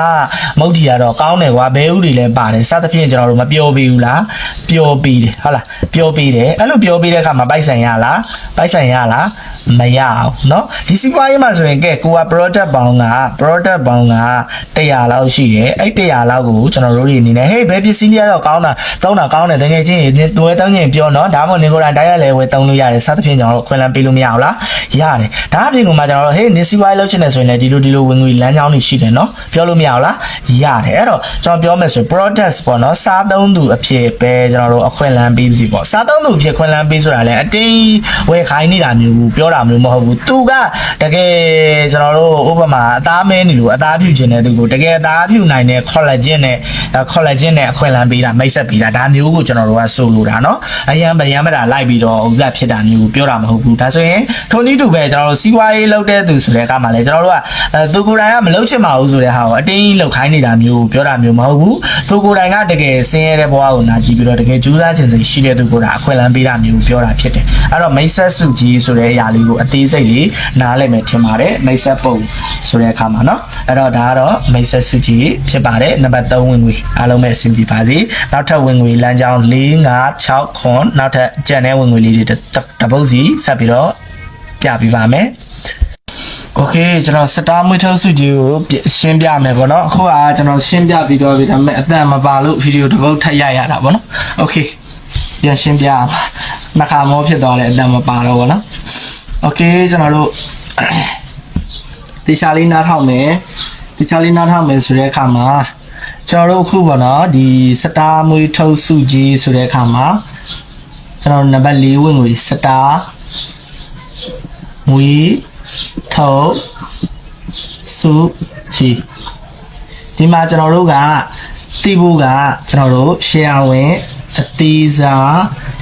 ကျွန်တော်တို့အကြီးစားဆိုပြီးကြွေးပြခြားနာချက်တော့ရှိတယ်အဲ့ဒီမှာကျွန်တော်တို့ကเนาะ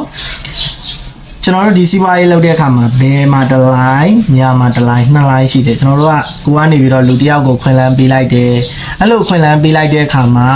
เนาะမိမိကိုယ်တိုင်ဒါမိမိပေါ့မိမိကနေပြီးတော့ကျွန်တော်တို့က binary plan မလို့เนาะဘယ်တစ်လိုင်းညတစ်လိုင်းနှစ်လိုင်းဟောခွင့်လန်းပေးလိုက်တယ် G1 ပေါ့ကိုမိတ်ဆက်ပေးလိုက်တဲ့သူဆိုရင်အဲ့ဒီကမှာမိမိကနေပြီးတော့ကျွန်တော်တို့ပေါ့နော် share ဝင်ကြီးစားနဲ့ဝင်ရောက်လောက်ကင်နေပြီးတော့ဒီလူတွေကိုလည်းကိုယ့်ကိုမိတ်ဆက်ပေးတဲ့သူကနေဝိုင်းဝန်းရှင်းပြလို့သူတို့ကလည်း share ဝင်အကြီးစားနဲ့ဝင်ရောက်လောက်ကင်နေပေါ့အဲ့လိုအကြီးစားနဲ့ဝင်ရောက်လောက်ကင်ကြတဲ့အခါမှာကိုဒီစတားဖြစ်ပါပြီဒီလို trigger ပုံစံလေးဆိုတဲ့အခါမှာစတားဖြစ်ပြီးစတားမှာကျွန်တော်တို့က2မျိုးရှိပါတယ်ဘာလို့စတားလဲဆိုတော့ supervisor စတားနဲ့ executive စတားဆိုပြီး2မျိုးရှိတယ်အဲ့လို2မျိုးရှိတဲ့အထဲမှာကိုဒီဘာဖြစ်လဲဆိုတော့ executive စတားဖြစ်ပါပြီဘာကြောင့် executive ဖြစ်တဲ့အတွက်အဲ့တော့ကိုဒီတဲ့ကျွန်တော်တို့ပေါ့နော် executive စတားဖြစ်ပြီးအဲ့လို executive စတားဖြစ်ပြီဆိုတဲ့အခါမှာကိုလိုမျိုးပဲဒီစီးပွားရေးလုပ်ငန်းရှင်ကိုလည်းဆင်းပြီးတော့ပြရှင်းပြ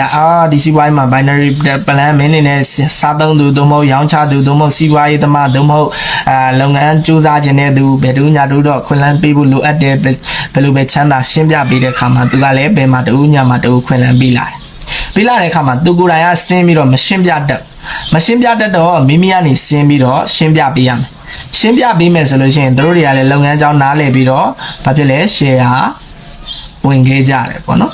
share ဝင်ခဲ့ကြအဲ့လိုဝင်ခဲ့ကြတဲ့အခါမှာတို့ကလည်း share ဝင်အကြီးစားတွေနဲ့ဝင်နေဆိုရင်မိမိကိုယ်တိုင်ကလည်းစတားဖြစ်တယ်ကိုကလည်းစတား share ဝင်ကြီးစားစတားမွေးထုတ်လိုက်တယ်ဆိုလို့ရှိရင်ကျွန်တော်တို့ကဘာဖြစ်လဲဆိုတော့ကိုယ့်ရဲ့ရာထူးကိုကြည့်တယ်ကိုက share ဝင်ကြီးစားဖြစ်တဲ့အတွက်1800ဘတ်လာပြီးတော့ပြီးပါတယ်နော်ဒါဆိုရင်တဲ့เนาะကျွန်တော်တို့ဒီအနေနဲ့ပေါ့နော်ဒီ1800ပဲလာပြီးတယ်ဒါဆိုရင်တဲ့ကျွန်တော်တို့က supervisor ဖြစ်နေခဲ့မယ်ဆိုရင်ကို supervisor ဖြစ်နေခဲ့ရင်မိမိဒီ supervisor စတားဖြစ်တယ် supervisor စတားဖြစ်တဲ့အတွက်ကိုဒီအဲ့လိုမျိုးစတားမှုထုတ်လိုက်ရင်400ဘတ်ပဲရမှာဖြစ်ပါတယ်ဟုတ်ပြီနော်400ဘတ်ပဲရမယ်အဲ့ဒီခါမှာကျွန်တော်တို့တွေအနေနဲ့ပေါ့နော်ကျွန်တော်တို့တွေအနေနဲ့ဒီလိုမျိုးစတား400ဘတ်ပဲရမယ်ဆိုတဲ့အနေထားမျိုးမှာเนาะကျွန်တော်တို့တွေအနေနဲ့ဒီလိုဝင်ငွေမျိုးကျွန်တော်400ဘတ်ပဲရမှာဖြစ်တယ်ဘာဖြစ်လို့လဲမိမိ supervisor စတားဖြစ်လို့အဲ့တော့အကယ်၍ကျွန်တော်တို့က share ဝင်အကြီးစားဆိုလို့ရှိရင်ဒီပုံစံတိုင်းเนาะဒီပုံစံတိုင်းဆိုရင်ကျွန်တော်1800ဘတ်ရမှာဖြစ်ပါတယ် ပြောချင်တာကရှယ်မိမိကိုယ်တိုင်ကနေပြီးတော့နောက်မှတ်ထားလိုက်ပေါ့မိမိကိုယ်တိုင်ရှယ်ယာဝင်အကြီးစားဖြစ်တယ်ဒါဆိုလို့ရှိရင်မိမိကိုယ်တိုင်ရှယ်ယာဝင်အကြီးစားဖြစ်ပြီးတော့ရှယ်ယာဝင်အကြီးစားစတာဖြစ်တယ်ပြီးရင်မွေးထုတ်တာလဲအကြီးစားစတာကိုမွေးထုတ်တယ်ဒါဆိုလို့ရှိရင်တော့1800ဘတ်ရမှာဖြစ်တယ်အဲ့ဒီမိမိကိုယ်တိုင်ရှယ်ယာဝင်ကြီးစားဖြစ်တယ်မိမိကိုယ်တိုင်ကလည်းစတာဖြစ်တဲ့အခါမှာဘယ်ရောညာဝါရှယ်ယာဝင်ကြီးစားနဲ့ရှယ်ယာဝင်အကြီးစားစတာဖြစ်တယ်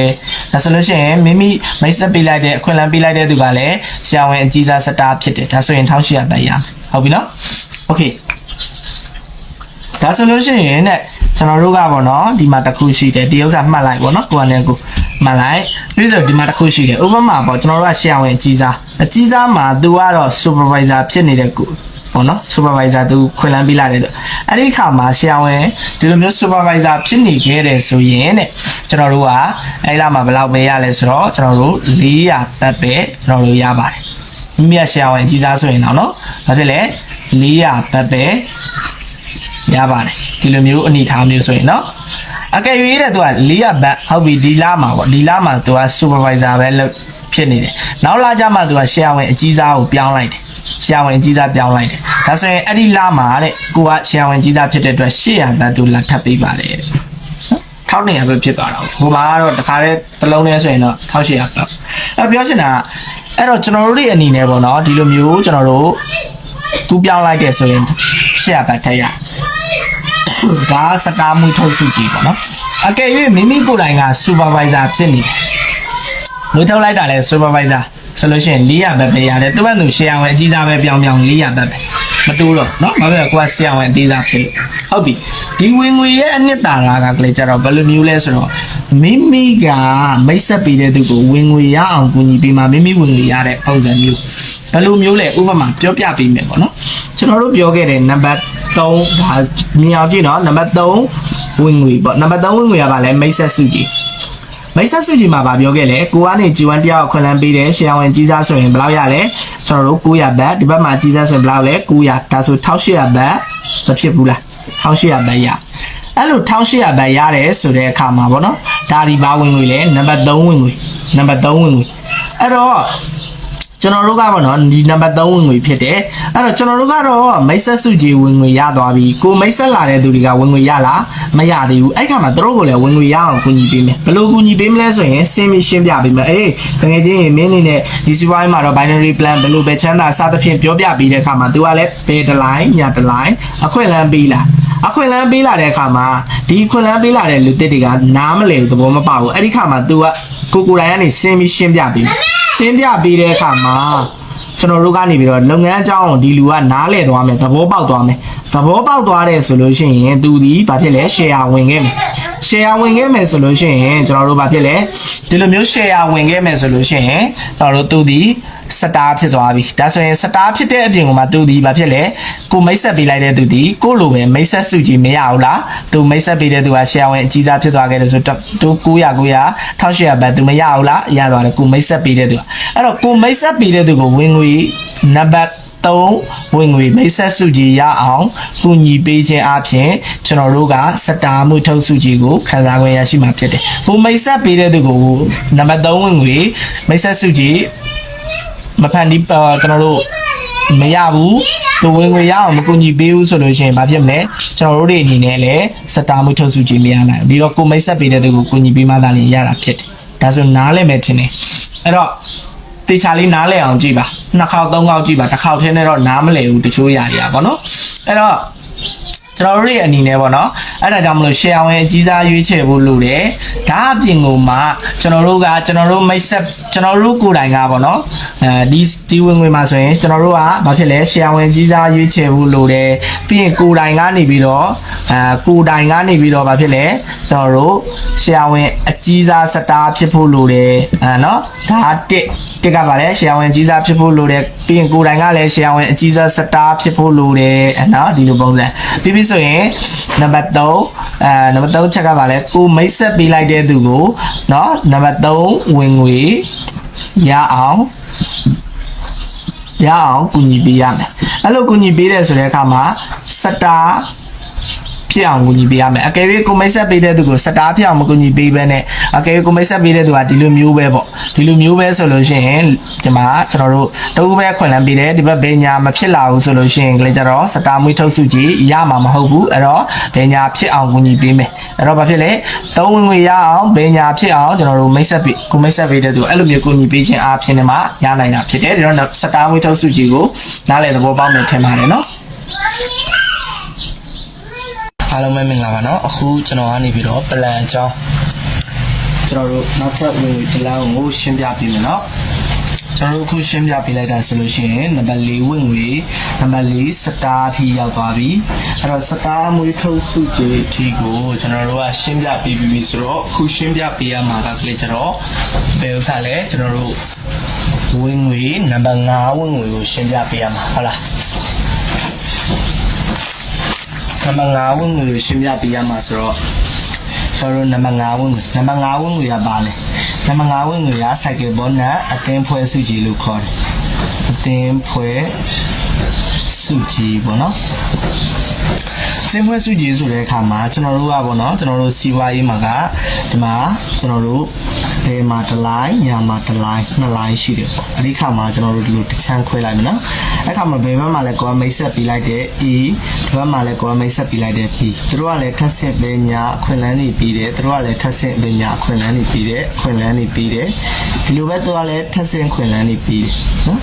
အဲ့ဒီခါမှာကျွန်တော်တို့ပေါ့နော်အသင်းအဖွဲ့ဖြစ်သွားတယ်အသင်းအဖွဲ့ဖြစ်သွားတယ်အဲ့လိုအသင်းအဖွဲ့ဖြစ်သွားတဲ့အခါမှာ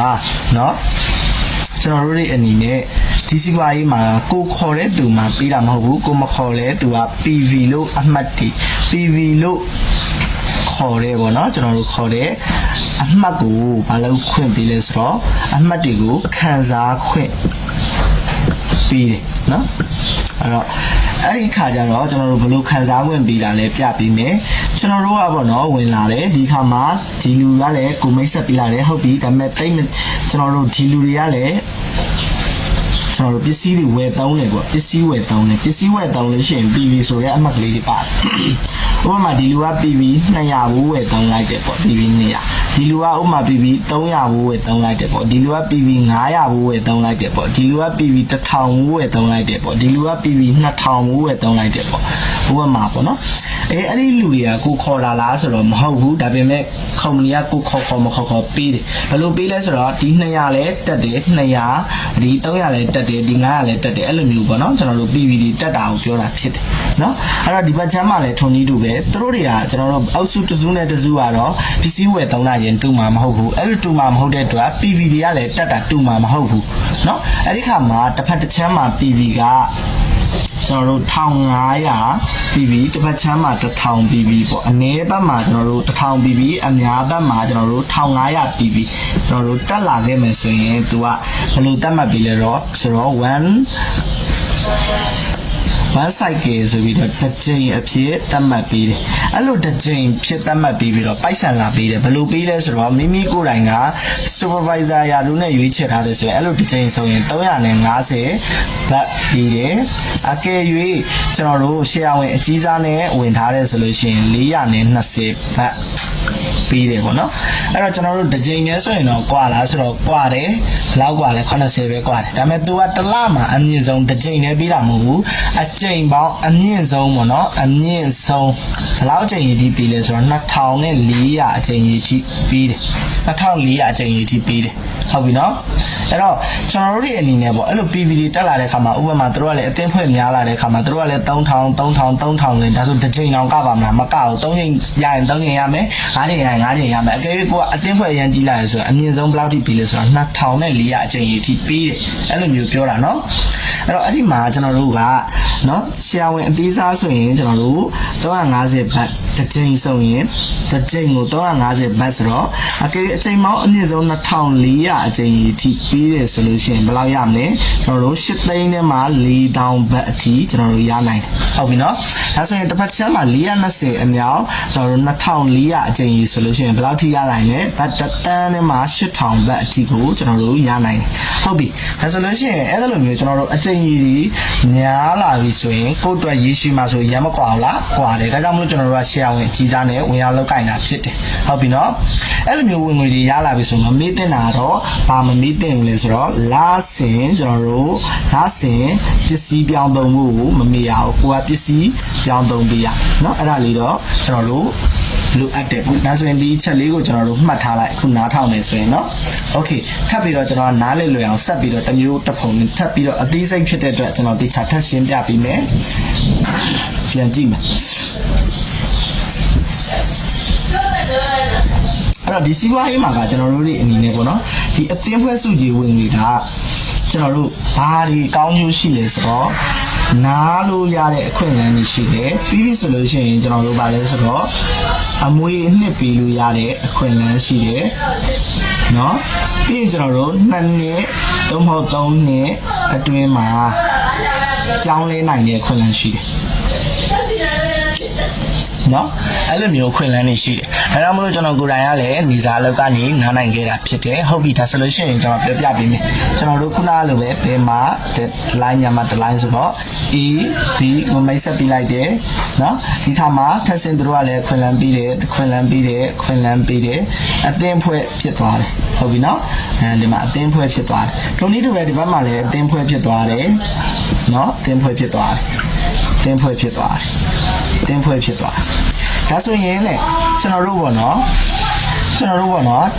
ဒီမှာတိတ်မကြဘူးကျွန်တော်တို့တိတ်မကြဘူးဘယ်လိုတိတ်မကြတာလဲဆိုတော့ဒီကိုပီကလည်းဒါကိုဤထားတော့ကိုပီကလည်းတိတ်မကြဘူးဗျာအလုံးလောက်ရတာဟိုကဖြစ်လို့ဒီကဖြစ်လို့ဆိုထွက်တယ်ဒီလူကလည်းထွက်တယ်ပေါ့ဒီလူကလည်းထွက်တယ်ဒီအောက်ဆုံးကဒီတယောက်လေးခေါ်လိုက်တယ်ပြီးတော့သူလည်းထွက်သွားတယ်ဒီတယောက်ပဲကြံနေတယ်ဥပမာသူလည်းထွက်တယ်ဒီလူကိုခေါ်လာလားမဟုတ်ဘူးဒီအောက်ဆုံးကသူလေးကခေါ်တာဒါပေမဲ့ဒီလူကဆင်းရဲတာကိုကျွန်တော်တို့နာကြီးလို့နော်နာကြီးလို့အလောက်အကြောင်းတွေကိုလည်းတေချာလေးလာပြီးသူကကျူးစားလိုက်တာအသင်းဖွဲ့ကြီးဖြစ်သွားတယ်အသင်းဖွဲ့ကြီးဖြစ်သွားပြီးတော့သူကဝင်ငွေတွေအများကြီးရရှိတယ်ဆိုပါစို့ဝင်ငွေတွေအများကြီးရရှိတယ်ဆိုပါလေဘယ်လိုဝင်ငွေတွေအများကြီးရရှိလာလဲသူလည်း PV တွေတက်တယ်လीနော်သူလည်းသူ့ဘော် PV တက်တယ်ဒီလူကလည်းလှုပ်ဦးမယ်ဆိုသူ့ဘော် PV တက်မှာပဲသူမှမလှုပ်တော့တာမလှုပ်တော့ဆိုတော့သူ့ဘော်လည်းသူလှုပ်ရင် PV တက်မှာပဲမလှုပ်တော့ဆိုတော့အဖြစ်လည်းမတက်ဘူးပေါ့အဲ့တော့ကျွန်တော်တို့ကကိုရှိနေမယ်ဆိုရင် PV တွေကတက်နေဦးမှာဟုတ်တယ်ဟုတ်လားအဲ့လိုမျိုးဖြစ်တယ်အဲ့ဒီခါမှာတော့ဝင်ငွေတွေအများကြီးရရှိသွားတယ်ဥပမာကျွန်တော်တို့ကိုနီတရလိုမျိုးပေါ့ဥပမာကိုနီတရလိုမျိုးเนาะဝင်ငွေတွေရရှိသွားတယ်သူ PV တွေကအများကြီးတက်လာအဲ့ဒီခါမှာ PV အများကြီးပေါ့เนาะအများကြီးကျွန်တော်တို့ဗာလဲတက်လာတယ် PV ဒါဆိုရင်ဒီဘက်ချမ်းမှာလည်းထုံနေတူပဲသူကလည်းမလုပ်တော့ဘူးထွက်တယ်တိတ်မကြောက်ထွက်တယ်ပေါ့ဒီအောက်ဆုံးကသူလေးတယောက်ကအောက်ဆုံးကဒီတယောက်ကိုခေါ်လာတယ်ဒီခါမှာသူကအသင်းဖွဲ့တွေအများကြီးဖြစ်အောင်ကြိုးစားလိုက်တယ်သူမှအသင်းဖွဲ့တွေဖြစ်သွားတယ် PV တွေတက်လာသူလည်းထွက်သွားတယ်ပေါ့နော်မကြောက်ထွက်သွားတယ်ဒီလူတွေကအသင်းဖွဲ့ဖြစ်သွားပြီးတော့သူမှဝင်ငွေတွေအများကြီးရလာပြီးတော့ PV တွေကလည်းကျွန်တော်တို့ဘာဖြစ်လဲထပ်ဆင်းတက်တဲ့အခါမှာဒီလူတွေလုတ်သေးလားမလုတ်တော့ရရှိမလားမရရှိမိမိတာမြဲနေပြီလုတ်တယ်ဆိုလို့ရှိရင်ဒီ PV တွေကကျွန်တော်တို့တက်ကို body တက်ပါတယ်တက်တဲ့အခါမှာ PV တွေအများကြီးတက်လာမယ်ဒါဆိုလို့ရှိရင်အဲ့လိုမျိုးတက်လာတဲ့အခါမှာကျွန်တော်တို့တွေအနေနဲ့တစ်ဖက်မှာအနည်းဆုံးများဘက်မှာ1500 PV เนาะကျွန်တော်တို့အနည်းဘက်မှာ1000 PV ဒါဆိုလို့ရှိရင်ကျွန်တော်တို့ကအဲ့လိုမျိုးဆိုတဲ့အခါမှာအများကြီး PV ဖြစ်တဲ့အတွက်အချိန်ပေါင်း2400အချိန်ဒီကိုကျွန်တော်တို့ဒီရနိုင်ခုနကကျွန်တော်ရှင်းပြတဲ့အတိုင်းဟုတ်လားအဲ့တော့တေချာစဉ်းစားကြည့်ရင်ကိုဒီမြဲနေပြီးတော့ရုံကြည်နဲ့အလုပ်လုပ်တယ်ဒီမှာကိုတိမတိခေါ်မခေါ်တကယ်ကြိုးစားတဲ့သူကိုနေတရလိုမျိုးတူပဲတွေ့ နော်တူပဲတွေ့တစ်နှစ်မှာပေါ့တစ်နှစ်လောက်ကြာတော့ဒီဘက်ချမ်းမှာတူပဲတွေ့ကဲပြီးကိုကထက်ကျူးစားတယ်နောက်တစ်နှစ်လောက်ကြာတော့ဒီဘက်ချမ်းမှာလည်းထုံနေတူပဲအကောင်လုံးကထွက်တယ်ကိုသာမြင်းမြင်းနေတယ်တီချာနေတယ်ဆိုလို့ရှိရင်ဒီဘက်ချမ်းမှာတကယ်ကျူးစားတဲ့သူကိုစမ်းမင်းလိုမျိုးကျွန်တော်တို့တူပဲတွေ့ဒါဆိုရင်ကိုရဲ့ဘဝကြောင်းလင်းနိုင်တယ် PVD အများကြီးတက်ပြီးတော့ဟုတ်လားပြောင်းလဲနိုင်တာဖြစ်တယ်ဒါကြောင့်မလို့ကျွန်တော်တို့ဘာဖြစ်လဲ2နှစ်3နှစ်အတွင်းမှာပြောင်းလဲနိုင်တယ်လို့ပြောတာအဲ့တော့ကျွန်တော်တို့တေချာစဉ်းစားကြည့်မယ်လောကကြီးထဲမှာကြိုးစားတဲ့သူကဒီနှစ်ဦးပဲရှိကြတာကျွန်တော်ပြောမယ်ကိုကတော့ကိုဝင်လာတဲ့အခါမှာတယောက်တည်းကိုကြိုးစားမယ်လှုပ်ရင်းနဲ့ကဲထွက်တဲ့သူထွက်မယ်လှုပ်တဲ့သူလှုပ်မယ်အဲ့မှာတကယ်ကြိုးစားတဲ့သူဘယ်မှာတယောက်ညာမှာတယောက်ကိုမှမတွေ့နိုင်ဘူးလားခင်ဗျမတွေ့နိုင်ဘူးလားလောကကြီးထဲမှာဟုတ်တယ်ဟုတ်လားကဲကျွန်တော်တို့ကအဲ့လိုဝင်ငွေရလာတဲ့အခါမှာပေါ့ဗျာဝင်ငွေရလာတဲ့အခါမှာနော်ဟိုဝင်ငွေရဖို့အတွက်အဲ့လိုမျိုးတကယ်ကြိုးစားတဲ့သူဘယ်တယောက်ညာတယောက်ဆိုတာတွေ့နိုင်လားမတွေ့နိုင်လားကိုယ့်ဘက်ကိုစဉ်းစားကြည့်ကျွန်တော်ရဲရဲကြီးယုံကြည်တယ်ဘာလို့လဲတွေ့နိုင်တယ်ဘာလို့လဲလောကကြီးထဲမှာကြိုးစားတဲ့သူဆိုတာအများကြီးရှိတယ်ဟုတ်ပြီနော်အဲ့တော့ကျွန်တော်တို့အဲ့လိုမျိုးရရှိလာတဲ့အခါမှာသူကဝင်ငွေတွေအများကြီးရရှိတယ်သူ့ကိုခေါ်လာလားမဟုတ်ဘူးအဲ့ခါမှာ PVD ကသူ့ပေါ်လေတက်တယ်သူဝင်ငွေရရှိတယ်ဒါပြင်ကသူထက်ဆင်းတက်ဒီလူတွေမလောက်တော့လို့မရတော့ဘူးကိုယ့်ပေါ်တက်လာအဲ့ခါမှာကိုကလည်း PVD အများကြီးတက်တယ်ဒီဘက်ကလည်း PVD အများကြီးတက်တယ်အဲ့တော့ကိုကပိုက်ဆံအော်တိုရနေတယ်ဟုတ်လားအော်တိုရနေတယ်အဲ့လိုအော်တိုရနေတယ်ဆိုတဲ့အခါမှာကဲဟုတ်ပြီကိုကနေပြီးတော့ပိုက်ဆံနေမလို့ကျင်တော့လို့သူ့သွားပြီးတော့ဆင်းပြီးတော့ဟေးနင်မလုံနဲ့တော့သွားမောင်းထုတ်မယ်သူထွက်ပါမလားခင်ဗျမထွက်ဘူးဘာဖြစ်လို့မထွက်လဲသူ့ကိုလည်းခေါ်ထားတာမဟုတ်ဘူးသူနေသားပြန်လုံးရင်နေသားကပဲရမှာပေါ့အဲ့တော့သူဒီမထွက်ဘူးဆိုလို့ရှိရင်အော်တိုလုံးနေ PVD သူလည်းဝင်ငွေရပြီးတော့ဆင်းပြီးနေတယ်လို့ကိုလည်း PVD အော်တိုတက်နေမှာဖြစ်တယ်ဒါဆိုရင်ဒီဘက်ဆမ်းမှာဆင်းပြီးတော့သူ့တမောင်းထုတ်မယ်ဆိုရင်တော့ထွက်ပါမလားမထွက်ဘူးဘာကြောင့်လဲကိုခေါ်တာလည်းမဟုတ်ဘူးခေါ်တော့လားသူကလည်းသူကြိုးစားတာထွက်ပါမလားမထွက်ဘူးဒီခါမှာ PVD အများကြီးတက်နေမှာဖြစ်တယ်တက်နေတဲ့ခါမှာ cycle အချိန်ကြီးလျောက်ပေါ့နော်ကျွန်တော်တို့အချိန်ပေါင်း2400ရမလား1000အချိန်ကြီး1000ရမလားတွက်ပြီးတော့ကိုယ်ပတ်စံအော်တိုတွေရနေမှာဖြစ်တယ်ဒါဆိုရင်ကျွန်တော်တို့ဘာဖြစ်လဲနားလို့ရတဲ့အခွင့်အလမ်းမရှိဘူးလားရှိတယ်ဟုတ်ပြီနော်ဒါပြင်မှာလေကျွန်တော်တို့အဲ့လိုပတ်စံတွေရနေတဲ့ခါမှာကိုယ်တိုင်ကဖြုတ်ခနဲ့တည်သွားခဲ့တည်သွားတယ်ပေါ့တည်သွားတဲ့အခါမှာကိုဒီဘာဖြစ်လဲဒီလိုမျိုးကိုရဲ့နောက်ဝမှာ ID ပေါ့နော် ID ဒါအသင်းဝင်တွေကကျွန်တော်တို့ ID နံပါတ်ပေးတယ်လीနော်အဲ့လို ID နံပါတ်ရတယ်အဲ့ဒီခါမှာကိုတည်သွားတဲ့ခါမှာကိုအမွေနဲ့ပေးတဲ့သားလားသမီးလားသူကနေပြီးတော့ဒီ ID လေးနဲ့ company မှာပစ္စည်းလေးနေရာလေးပြောင်းသုံးရုံပဲဗျအဲ့လိုပြောင်းသုံးလိုက်မယ်ဆိုရင်ဒီ PVD အော်တိုတက်နေပြီးတော့ကိုတည်သွားပြီမယ်ကိုနေရာမှာကိုသားသမီးကိုအမွေနဲ့ပေးခဲ့လို့ရတယ်အမွေနဲ့ပေးခဲ့တဲ့အခါမှာအဲ့ PVD အော်တိုတက်နေမှာသူကဒီလူတွေရှာကြမလို့တော့အော်တို PVD တက်နေမှာဖြစ်ပြီးတော့သူဒီအမွေနှစ်ကိုအော်တိုပိုက်ဆံရနေမှာဖြစ်တယ်အဲ့လိုပုံစံမျိုးဒီတော့ကျွန်တော်တို့တွေအနေနဲ့အမွေနှစ်ကောပြီးလို့မရဘူးလားရတယ်ဒါကြောင့်မလို့ကျွန်တော်တို့ကဝင်ရောက်လောက်ကင်တာဖြစ်တယ်အဲ့တော့တိချာစဉ်းစားကြည့်မယ်ကျွန်တော်တို့တွေအနေနဲ့တကယ်ကြိုးစားမယ်ဆိုလို့ရှိရင်ကျွန်တော်တို့3နှစ်မှ5နှစ်ချမ်းသာနိုင်တဲ့အခွင့်အလမ်းရှိသလိုပြီးရင်ကျွန်တော်တို့နားလို့ရတဲ့အခွင့်အလမ်းလည်းရှိတယ်ပြီးရင်အမွေနှစ်ပေးခဲ့လို့ရတဲ့အခွင့်အလမ်းလည်းရှိတယ်โอเคတခါတလေမှာဗျာကျွန်တော်တို့တစ်နှစ်လောက်လိုက်တယ်ကြိုးစားတဲ့သူမတွေ့ဘူးဆိုရင်လည်းကျွန်တော်တို့ရဲနေမြင်းနေမယ်ဆိုလို့ရှိရင်ကျွန်တော်တို့ဘာဖြစ်လဲကျွန်တော်တို့စူးစမ်းသွားလို့ရတယ်ကိုယ့်အတွက်ဘာမှအရှုံးမရှိဟုတ်တာလားအဲ့တော့ကျွန်တော်ဒါလေးကိုနားလဲမယ်ထင်တယ်နားလဲမယ်ဆိုကျွန်တော်ဆက်ပြီးတော့ပြပေးမယ်နော်ဆက်ပြီးတော့ပြပေးမယ်ဆိုတဲ့အခါမှာကျွန်တော်တို့ကပေါ့နော်ကျွန်တော်တို့ကဒီစီပွားရေးမှာဝင်လာတယ်ကဲမိမိပေါ့ဒါမိပေါ့ခုနည်းတူပဲသူကလည်းဒီလိုမျိုးပေါ့ဆိုပါတော့ဒါကတော့ apply ထားဗျာ apply ဆိုတဲ့အခါမှာမိမိကလည်းဝင်လာတယ်အဲ့ကမှာမိမိကကြိုးစားတယ် PVD သူ့ပေါ်တက်တယ်ဆိုပြီးတော့ကိုယ့်ရဲ့အတွေးကတွေးနေတယ်ဆိုလို့ရှိရင်သိကြတာတကူကကျွန်တော်တို့တွေအနေနဲ့ဒီ apply နေလေဘယ်တစ်လိုင်းညတစ်လိုင်းနှစ်လိုင်းရှိတာဒီမှာဘယ်ကျွန်တော်တို့ဒီဘက်မှာညဆိုပါစို့ဒါဆိုဘယ်တစ်လိုင်းညတစ်လိုင်းနှစ်လိုင်းရှိတာဖြစ်တဲ့အတွက်ကိုယ့်ဘက်က PVD တစ်ချမ်းနဲ့တက်နေုံနဲ့ဝင်ငွေမရပါဘူး PVD နှစ်ချမ်းလုံးတက်မှဝင်ငွေရမှာဖြစ်တယ်ဒါကြောင့်မို့နှစ်ချမ်းလုံးကိုစူးစမ်းဖို့လို့ဟုတ်ပြီဒီအခါမှာကျွန်တော်တို့တွေအနေနဲ့ပေါ့နော်သူ့ပေါ်ပဲတက်တာလားဆိုတော့မဟုတ်ဘူးသူ့အထက်မှာရှိတဲ့သူတွေပေါ်လဲတက်ဒါဆိုရင်ကို PVD တက်တာကြတော့ပြောရဆိုလို့ရှိရင်ကဲဒါဆိုရင်တို့ PVD ကိုကိုယ်ပေါ်မတက်ဘူးလားတက်တယ်ဒါမှမဟုတ်ဘယ်သူထိတက်လဲဆိုတော့တတိထိတက်တာဖြစ်တယ်ဘာဖြစ်လို့လဲဆိုတော့တတိကိုယ်တိုင်ကလည်းဒီစီပွားရေးမှာ member ဘဝကနေတယ်စခဲ့ပြီးတော့ကျွန်တော်တို့ဝင်ရောက်လောက်ကင်နေတဲ့သူဖြစ်တယ်ဟုတ်ပြီနော်ဒါဆိုလို့ရှိရင်ကျွန်တော်တို့ company ကို public company တစ်ခုဖြစ်ဘာကြောင့်သတ်မှတ်ပေးတာလဲဆိုတော့ကျွန်တော်တို့ဒီ company อ่ะပေါ့เนาะကျွန်တော် company อ่ะပဲကျတော့တတိကိုယ်တိုင်လည်း member ဝင်ပြီးလောက်ထားတာဖြစ်တယ်အဲ့အတွက် public company အများပိုင်း company ဖြစ်သတ်မှတ်ပေးထားတာဖြစ်တယ်ဟုတ်ပြီเนาะဒါဆိုလို့ရှိရင် ကျွန်တော်တို့ဆက်ပြီးတော့ကြည့်မယ်ကျွန်တော်တို့ဒီအနေနဲ့ပေါ့နော်တကယ်ကိုမှဒီဝင်ငွေပလန်မှာကတရားမျှတမှုရှိစွာနဲ့ပြီးထားတယ်ကဲကျွန်တော်တို့ကကြိုးစားတယ်နော်ကြိုးစားတယ်ဒါကမိမိပေါ့ဆိုပါစို့အဲ့ခါမှာမိမိကတိတ်မကြဘူးထွက်သွားတယ်နော်သူက apply ကတော့ကြိုးစားနေတော့မထွက်ဘူးသူကလည်းထွက်သွားတယ်ဒီသူကကြိုးစားလိုက်လို့ PPD အများကြီးတက်လာဒါဆိုဒီ PPD ကသူ့ဘောမတက်ဘူးလားတက်တယ်သူလှုပ်သေးလားမလှုပ်တော့ဘူးဆိုရင်ရပါမလား PPD ခံစားခွင့်မရှိဘူးလေမလှုပ်တော့တာဒါဆိုသူ့ဘောမတက်ဘူးလားတက်တယ်သူလှုပ်သေးလားမလှုပ်တော့ရင်ခံစားခွင့်မရှိဘူးဒါဆိုရင်သူ့ဘောမတက်ဘူးလားမိမိဘောမတက်ဘူးလားတက်တယ်ဒါပေမဲ့မိမိမလှုပ်တော့ဘူးဆိုခံစားခွင့်ရှိပါမလားမရှိဘူးဒါဆိုရင် apply ကလုံနေသေးတယ်ဆိုတော့apply ဘောဒီတက်မှာဒါကြောင့်မလို့ကျွန်တော်တို့က2နှစ်မှ3နှစ်4နှစ်ကျွန်တော်တို့မြင်းမြန်းနေကြာနေကျွန်တော်တို့ကဒီပလန်ကြောင်းကိုနားလေမြင်းမြန်းနေကြာနေကျွန်တော်တို့ရဲကြိုးစားမယ်ဆိုရင်ဒီဝင်ငွေကလုံးဝတီးလို့မလွတ်ပါဘူးဒါကြောင့်မလို့ကျွန်တော်တို့တွေအနေနဲ့ကောင်းဒီဝင်ငွေပလန်ကြောင်းကိုနားလည်ဖို့ပဲလိုတယ်ပေါ့နော်ဒါနောက်ပိုင်းမှာလည်းကျွန်တော်ထပ်ပြီးတော့ဝင်ငွေပေးပုံပတ်စံနေနဲ့တကွာကျွန်တော်တွက်ချက်ပြတာတွေမှာပါဝင်လာမှာဖြစ်တယ်အဲ့တော့ဒီနံပါတ်5ဝင်ငွေအတင်းဖွဲ့စုကြီးကိုနားလည်သဘောပေါက်နေထင်တယ်အဲ့တော့ဒါကတော့ဝင်ငွေပေးပုံနံပါတ်5ဖြစ်တယ်ပေါ့နော်โอเคဒါဆိုရင်ဒီလောက်ဆိုရင်နားလဲမှာပါနောက်ထပ်ကျွန်တော်တို့ပတ်စံတွက်ချက်တာတို့ဘာလို့ဆက်ပြီးတော့ပလန်မိုင်းကြီးမှာကျွန်တော်ပြပေးတာတွေထပ်ပြီးနားထောင်သွားမယ်ပလန်မိုင်းကိုကောင်းကောင်းတစ်နေ့ကိုတစ်ပုတ်နားထောင်သွားမယ်ဆိုရင်အဲ့လူတယောက်ကကောင်းကောင်းနားလဲလာမယ်နော်โอเคโอเคနော်ခုကတော့ကျွန်တော်ရှင်းပြပြီးမှာခေါင်းဆောင်စုကြည်လို့ခေါ်တယ်ခေါင်းဆောင်စုကြည်ကဘယ်လိုမျိုးပြီးတာလဲပေါ့နော်ကျွန်တော်တို့နံပါတ်6ဝင်ငွေကိုဆက်လက်ပြီးတော့ရှင်းပြပြီးမှာဖြစ်တယ်အဲ့တော့နံပါတ်6ဝင်ငွေရပါလဲကျွန်တော်တို့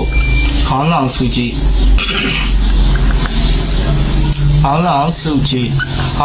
်ရဆိုလို့ရှိရင်ကျွန်တော်တို့ပြီးတဲ့ပုံစံကလည်းကျတော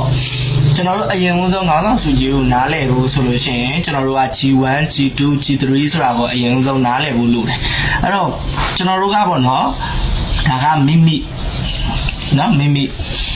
ကမိတ်ဆက်ပေးထားတဲ့သူဆိုလို့ရှိရင်သူကဘယ်လိုခေါ်လဲဆိုလို့ရှိရင် G1 လို့ခေါ်တယ်နော်မိမိမိတ်ဆက်ပေးတဲ့သူဆိုရင် G1 လို့ခေါ်တယ်အဲ့ဒီ G1 ဒါမိမိမိတ်ဆက်ပေးတဲ့သူပေါ့ G1 လို့ခေါ်တယ်နော်အဲ့ဒီ G1 ကနေပြီးတော့ထပ်မံပြီးတော့မိတ်ဆက်ပေးလာတဲ့သူဆိုရင်ကျွန်တော်တို့က G2 လို့ခေါ်တယ်သူကနေထပ်ဆင့်မိတ်ဆက်တဲ့သူဆိုရင် G3 လို့ခေါ်တယ်နော်ဒီခေါင်းဆောင်စုကြီးရဲ့ပေးတဲ့ပုံစံကတော့ကျွန်တော်တို့မိမိကမိတ်ဆက်ပေးတဲ့သူမိမိရဲ့အဖွဲ့အစည်းဒီဥစ္စာကိုကျွန်တော်တို့ဝင်ငွေရအောင်များဝင်ငွေရအောင်ကူညီပေးနိုင်လေကိုလည်းဝင်ငွေရလေဆိုတဲ့ပုံစံမျိုးဖြစ်တယ်ကျွန်တော်တို့ဒီမှာတော့ခေါင်းဆောင်စုကြီးမှာစုပေါင်းပေါ့နော်စုပေါင်းကျွန်တော်တို့ဘယ်လောက်ထိပေးလဲဆိုတော့90%ထိပေးတယ်ဘယ်လိုပေးလဲဆိုတော့ကျွန်တော်တို့ခေါင်းဆောင်စုကြီးလို့ပြောတဲ့အတိုင်းကိုယ်တိုင်ကခေါင်းဆောင်ဖြစ်ဖို့လိုတယ်ခေါင်းဆောင်ဖြစ်ဖို့ဆိုတဲ့အခါမှာကိုယ်တိုင်ကသိတဲ့အရာတွေကိုသိရမယ်လုပ်တဲ့အရာတွေကိုလုပ်ရမယ်ပေါ့နော်ကျွန်တော်သိတဲ့အရာတွေဆိုတာကတော့ဆက်စမောနဲ့ပတ်သက်ပြီးတော့သိတဲ့အရာတွေလုပ်တဲ့အရာတွေဆိုတာကဆက်စမောနဲ့ပတ်သက်ပြီးလုပ်တဲ့အရာတွေအဲ့ဒါတွေကိုကျွန်တော်တို့သိရမယ်ပြီးရင်ကျွန်တော်တို့နီးစနစ်ပေါ့နော်နီးစ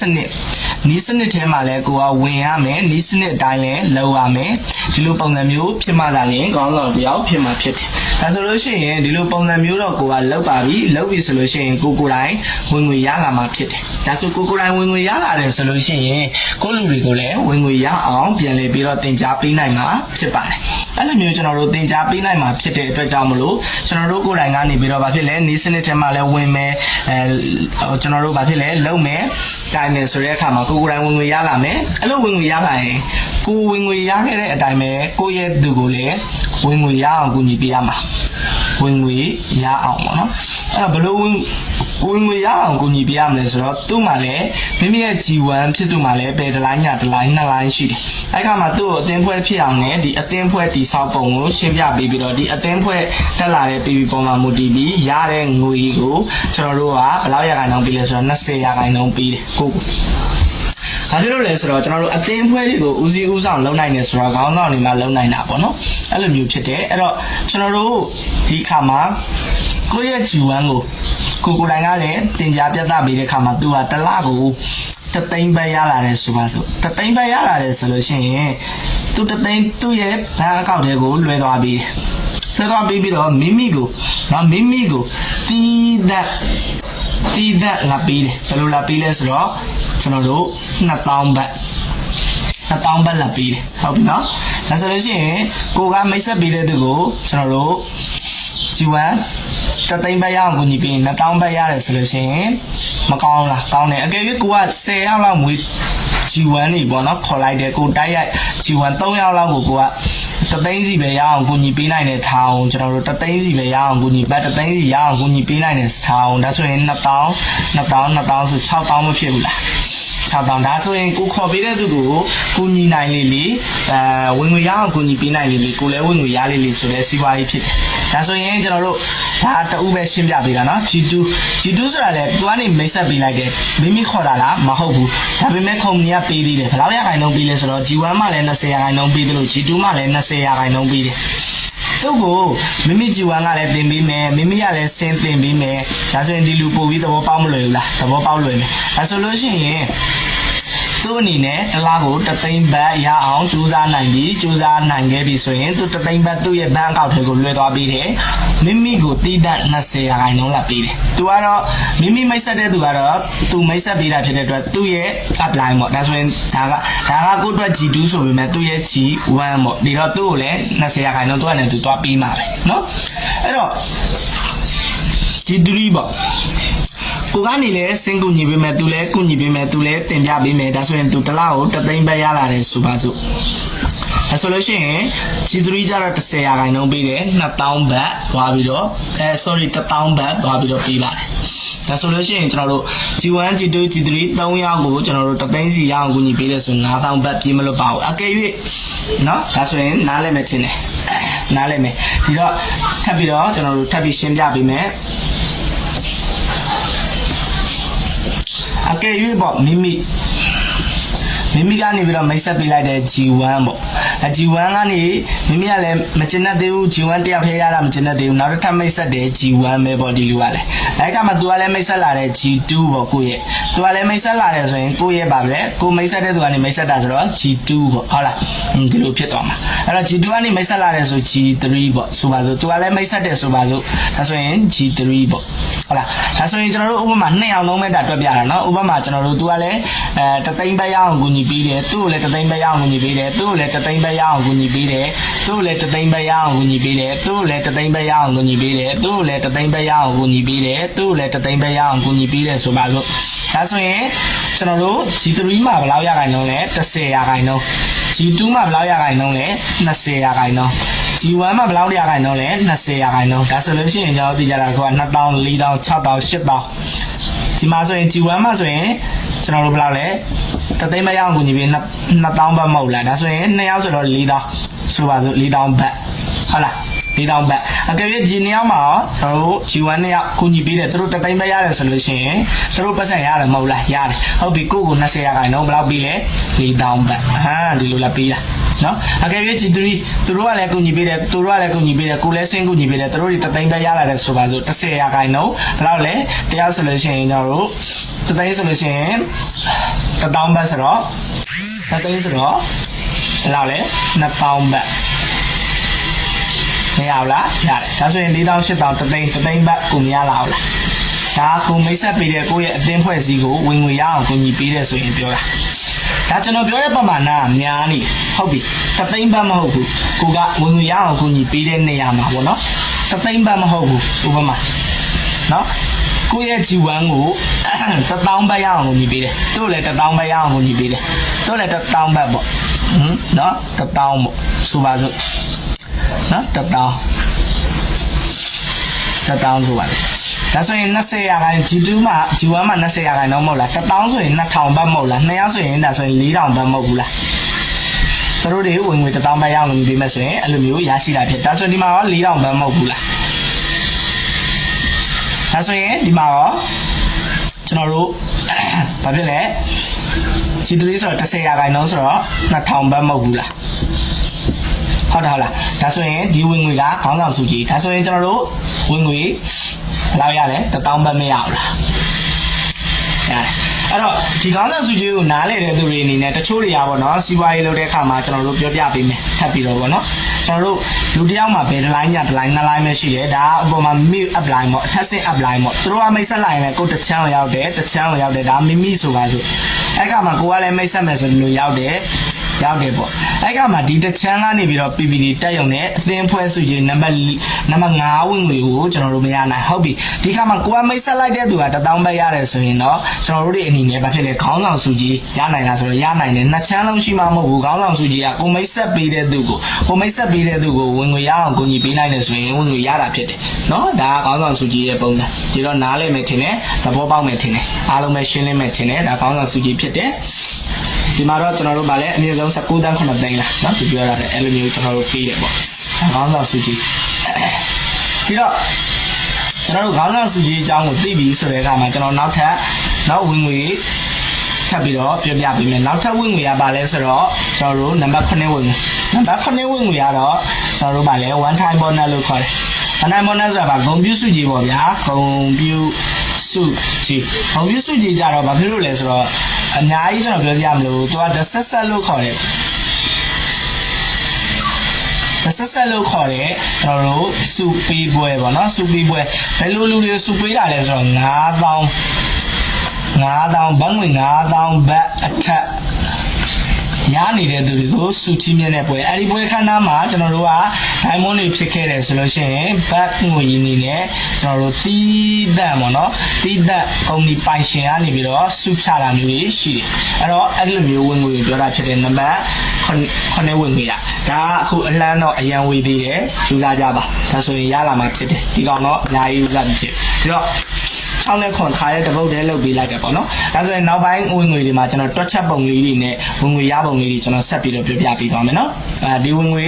9လမ်းကိုကောင်းကောင်းနားလည်ပြီဆိုရင်ကျွန်တော်နောက်ပိုင်းဆက်ပြီးတော့ plan ကြောင်းအသေးစိတ်ဆက်သွားတဲ့အခါမှာနားလည်တဘောပေါက်ဆိုတာလိုက်နိုင်လိမ့်မယ်အဲ့တော့တေချာလေးနှစ်ခေါက်လောက်ပြန်ပြီးတော့လေးလာနားထောင်ကြပါခင်ဗျာနော်လူတလေးတွေပေါ့နော်လူတလေးတွေကိုကျွန်တော်ပြောချင်တာကဘာလဲဆိုတော့တချို့တွေကငါလုံးရင်သူရမယ်ဆိုတဲ့အတွေးမျိုးနဲ့ပေါ့နော်တချို့တွေကျတော့မလုံးဖြစ်တာမျိုးတွေလည်းရှိတယ်အမှန်တကယ်ကအဲ့ဒါကအတွေးကိုကတီးတိတ်တာပေါ့နော်အတွေးကိုကတီးတိတ်တာအဲ့တော့ကျွန်တော်ရှင်းပြပေးမယ်ဘာလဲဆိုတော့ကျွန်တော်တို့နံပါတ်1ဝင်ငွေလက်လီအမြတ်နံပါတ်2ဝင်ငွေဘာလဲကျွန်တော်တို့ cash back bonus နံပါတ်3ဝင်ငွေဘာလဲ business စုကြီး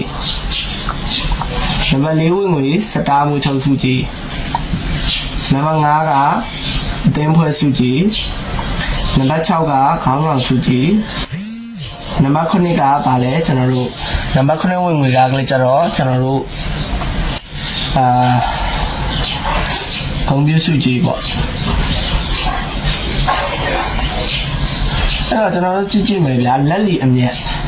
တ်ဆိုတာမိတ်ဆွေကျွန်တော်ပြောပြမယ်ရောင်းမရမှာမရောင်းရင်မရအောင်သူကိုယ်တိုင်ပစ္စည်းရောင်းရင်ရမယ်မရောင်းရင်မရအောင်အဲ့တော့မိတ်ဆွေတို့ဝင်လုံးမှာပဲသူကပတ်စံရမှာလားမဟုတ်ဘူးသူရောင်းရင်သူပတ်စံရနေမှာပဲသဘောပေါက်လားမသိဘူးเนาะအဲ့တော့ cash back bonus ကမိမိရောင်းရတဲ့ပစ္စည်းမှာ PV လို့ခေါ်တဲ့အမှတ်ပါတယ်အဲ့ဒီအမှတ်ကတတ်မှတ် PV ထက်ပိုတဲ့ PV ကိုကျွန်တော်တို့ရောင်းချနိုင်နေဆိုရင်ဘာဖြစ်လဲပတ်စံရမှာပဲဒါမိတ်ဆွေတို့မဝင်လဲရောင်းချနေတဲ့သူကပတ်စံရပြီးသားပဲဟုတ်ပြီနော်နောက်ထပ်မိတ်ဆက်စုကြီးမှာတော့မှန်တယ်ဗျဒီမှာမိတ်ဆွေကိုမိတ်ဆက်ပြီးလိုက်တယ်မိတ်ဆွေကဝင်လာတယ်300ဘတ်နဲ့ member ဝင်လိုက်တယ် member ဝင်လိုက်တာနဲ့ဒီလူတန်းပြီးမိတ်ဆွေကိုမိတ်ဆက်ပြီးတဲ့သူကပိုက်ဆံတန်းပြီးတော့မရဘူးရှင်းကျွန်တော်ပြောတာဟုတ်ပြီနော်အဲ့တော့မိတ်ဆွေကိုကျွန်တော်တို့ကလုပ်ငန်းကြောင်းတွေတင်ပြရမယ်ပြောပြပေးရမယ်အဲ့တော့တင်ပြပေးရမယ်ပြောပြပေးရမယ်ဖုန်းခေါ်ပြီးတော့အဲ့တော့တင်ကြတယ်အဲ့လိုမျိုးတင်ပြပြောပြပေးတဲ့အခါမှာမိတ်ဆွေကလုပ်ငန်းကြောင်းကိုတကယ်နားလည်မှသာလေမိတ်ဆွေလည်းပစ္စည်းလေးတွေပြောင်းသုံးမယ်ပစ္စည်းပြောင်းသုံးပြီးတော့ဝင်ငွေရအောင်တည်ဆောက်မယ်အဲ့ခါမှာမိတ်ဆွေကပစ္စည်းပြောင်းသုံးတဲ့အခါမှာ PV 3000 PV ကြီးအောင်ကျူးစားပြီးတော့နေရာလေးပစ္စည်းလေးတွေပြောင်းသုံးမှသာလေသူဒီ900ဘတ်ရမှာအဲ့လို900ဘတ်ရပြီးတဲ့နောက်မှာလည်းမိတ်ဆွေကိုဝင်ငွေရအောင်ထပ်ကူညီပေးမှသာလေသူကဝင်ငွေလမ်းကိုထပ်ပြီးတော့ကျွန်တော်တို့စတားမထုတ်စုကြည့်လို့ဘာလို့ထပ်ပြီးတော့ကျွန်တော်တို့လောက်ယူလို့ရမှာဒီ900ဘတ်ဆိုတာတစ်သက်မှာတစ်ခါပဲကျွန်တော်တို့ရတာတစ်သက်မှာတစ်ခါပဲရတာဟုတ်ပြီနော်မိတ်ဆွေရရှယ်ယာဝင်ကြီးစားဖြစ်သွားတယ်သူ900ဘတ်ရတယ်တစ်သက်မှာတစ်ခါပဲလာတိုင်းရနေတာမဟုတ်ဘူးအဲ့လိုမျိုးဖြစ်တဲ့အခါကျတော့တစ်သက်မှာတစ်ခါပဲရတာမိတ်ဆွေကိုတင်ပြပေးမှနဲ့ပြောပြပေးမှနဲ့မိတ်ဆွေဒီစီးပွားရေးမှာအောင်မြင်အောင်ကြိုးစားမယ်ဆိုအောင်မြင်အောင်ကြိုးစားသည့် ဒီအထီကိုလက်တွဲခေါ်ပေးရမှာနဲ့ဒီ900ဘက်ကမိတ်ဆွေပေးရတာမဟုတ်ကုမ္ပဏီကပေးရတာစဉ်းစားကြည့်တန်ရဲ့လားရှင်းကျွန်တော်ပြောမယ်900ဘက်ကျွန်တော်မတကယ်လောက်ကြိုးစားတဲ့သူပဲကျွန်တော်ကလိုချင်တာနော်အဲ့တော့ကျွန်တော်တို့လည်းတကယ်လောက်ကြိုးစားတဲ့သူဆိုရင်တွဲပြခေါ်ပြတင်ပြပေးရတာပို့ပြီးတော့တန်တယ်ပေါ့နော်ဟုတ်ပြီဒါကတော့ကျွန်တော်တို့ဗာလဲဒီကျွန်တော်တို့မိတ်ဆက်စုကြီးပြီးတော့အသင်းဝဲစုကြီးကိုတစ်ခါတက်ကြည့်မယ်စတာကျွန်တော် sorry စတာမွေးထုံးစုကြီးကိုတစ်ခါတက်ကြည့်မယ်စတာမွေးထုံးစုကြီးမှာဆိုရင်သူကိုယ်တိုင်ကလည်းဘယ်တစ်လိုင်းညတစ်လိုင်းနှစ်လိုင်းရှိတယ်နှစ်လိုင်းရှိတဲ့အတွက်မိတ်ဆွေကိုမိတ်ဆက်ပေးလိုက်ရုံနဲ့မိတ်ဆွေကဘယ်တစ်လိုင်းညတစ်လိုင်းနှစ်လိုင်းကျွန်တော်တို့ဝင်ရလာတယ်သူကတော့ဘယ်တစ်လိုင်းညတစ်လိုင်းမှာဒီဘက်အတွင်းဘက်မှာသူကမကြိုးစားနိုင်ဘူးမလုပ်ဘူးပေါ့မလုပ်ဘူးဆိုရင်မိတ်ဆွေကစတာဖြစ်လာတယ်ဆိုရင်မိတ်ဆွေဒီစတာမိတ်ဆက်စုကြီးရမယ်သူ့ကိုမိတ်ဆွေကစတာမွေးထုံးနိုင်ရင်မိတ်ဆွေဒီဘာဖြစ်လဲစတာမွေးထုံးစုကြီးရမယ်မိတ်ဆွေရစတားမွေးထုတ်စုကြီးရမယ်။ तू ကသူကိုယ်တိုင်စတားမဖြစ်ဘူးဆိုလို့ရှိရင်ဒီကြတာတကွာ तू ဒီစတားမွေးထုတ်စုကြီးကိုမရအဲ့ဒီစီးပွားရေးဝင်ငွေမှာကိုကြိုးစားရင်ကိုရတယ်။ဘာမှမဆိုင်ဘူးကိုမိတ်ဆက်ပေးတဲ့သူနဲ့သဘောပေါက်လားမသိဘူးကျွန်တော်ပြောတာ။ကိုကြိုးစားရင်ကိုရမှာဖြစ်တယ်။အဲ့ဒါလေးတွေနားလည်ဖို့လိုတယ်။နောက်ထပ်အသင်းပွဲစုကြီးကြည့်မယ်။ကိုကဒီလိုကြိုးစားလိုက်လို့ကိုကအသင်းပွဲဖြစ်သွားတယ်။အသင်းပွဲဖြစ်သွားတဲ့ခါမှာ तू ကလည်းအသင်းပွဲ तू ကလည်းကြိုးစားတာပဲဒါပေမဲ့အသင်းပွဲကသေးတယ်။ဒီခါမှာကို့မှာ PV တွေကသူ့ပေါ်တက်တယ်။ PV ကတစ်ချမ်းနဲ့တက်ရုံနဲ့မရအောင်။တစ်ချမ်းနဲ့တက်ရုံနဲ့မရအောင်။အဲ့တော့နှစ်ချမ်းလုံးတက်မှရမှာ။နှစ်ချမ်းလုံးတက်မှရမှာဖြစ်တဲ့အတွက်သူ့မှာအတွင်းညမ်းမရှိဘူးကဲအပြင်ညမ်းမှာမိတ်ဆွေကိုမိတ်ဆက်ပေးလိုက်တယ်မိတ်ဆွေကကြိုးစားတယ်ဘယ်တစ်ဖွဲ့ညာတစ်ဖွဲ့အသင်းပွဲဖြစ်သွားတယ်မိတ်ဆွေကဝင်ငွေရတယ်အသင်းပွဲစုကြည်ရတယ်ဝင်ငွေရတယ်ဒါပေမဲ့သူရလာခင်ဗျမရအောင်ဘာဖြစ်လဲသူလည်းပဲတစ်လိုင်းညတစ်လိုင်းနှစ်လိုင်းရှိတဲ့အတွက်သူလည်းနှစ်လိုင်းကြိုးစားမှရမှာဖြစ်တယ်ဟုတ်ပြီနော်အဲ့တော့မိတ်ဆွေကိုမိတ်ဆက်ပေးတဲ့သူကမိတ်ဆက်ပေးလိုက်တာနဲ့တန်းဝင်ငွေရတာမျိုးလားမဟုတ်ဘူးခင်ဗျနော်မိတ်ဆွေကြိုးစားရင်မိတ်ဆွေပေါ်မှာမူတည်တာဖြစ်တယ်ဟုတ်ပြီဒါဆိုရင်ကျွန်တော်တို့ခေါင်းဆောင်စုကြည်ထပ်ကြည့်မယ်မိတ်ဆွေကိုဝင်ငွေတသိန်းပဲရအောင်ကူညီပေးမှသူက2000ဘတ်ကိုခံစားဝင်ရှိတာမိတ်ဆွေကိုဝင်ငွေရအောင်ကူညီပေးမှသူကဝင်ငွေရမှာဖြစ်တယ်အဲ့တော့မိတ်ဆွေဒီယုံကြည်လို့မရဘူးလားခေါင်းဆောင်စုကြည်ယုံကြည်လို့ရတယ်ဘုံပြစုကြည်ကြည့်မိတ်ဆွေဒီအသင်းဖွဲ့ဖြစ်သွားလို့မိတ်ဆွေရဝင်ငွေရတယ်ယာလူရတယ်သူကတော့အသင်းဖွဲ့မတီးဆောင်နိုင်ဘူးသူမှဒီဘက်ချမ်းမှာဘာမှမတီးဆောင်နိုင်ဘူးဆိုမိတ်ဆွေရမှာဖြစ်တယ်သူကရမလားမရဘူးဘုံပြစုကြည်သဘောပေါက်လားမသိအဲ့တော့ကိုနဲ့ပဲသက်ဆိုင်နေသွားပြီးတော့ကျွန်တော်တို့ဒီမိတ်ဆက်ပေးတဲ့သူနဲ့မသက်ဆိုင်ဘူးမိတ်ဆက်ပေးတဲ့သူကလည်းကျတော့ကိုယ်မိတ်ဆက်ပေးတာစေတနာအရင်းခံနဲ့မိတ်ဆက်ပေးတာဖြစ်တယ်ဟုတ်ပြီနော်အဲ့တော့အဲ့လိုမျိုးကျွန်တော်တို့ဖြစ်တဲ့အခါကျတော့ကျွန်တော်တို့ရဲ့အတွေးပေါ့ကျွန်တော်တို့ရဲ့အတွေးရပါလဲဆိုတော့ငါလုံးရင်သူရမယ်ဆိုတဲ့အတွေးမျိုးကျွန်တော်တို့တွေးကြတာပေါ့အခုလက်ရှိဆိုရင်ကျွန်တော်တို့မှာဒါစူးစမ်းနေတယ်ကျွန်တော်ကိုယ်တိုင်ကအခုလက်ရှိအနေထားရဆိုရင်ပလဲရသူဒါပေမဲ့ကျွန်တော်ကမိတ်ဆက်ပေးလိုက်တဲ့ anti sana ကသူက platinum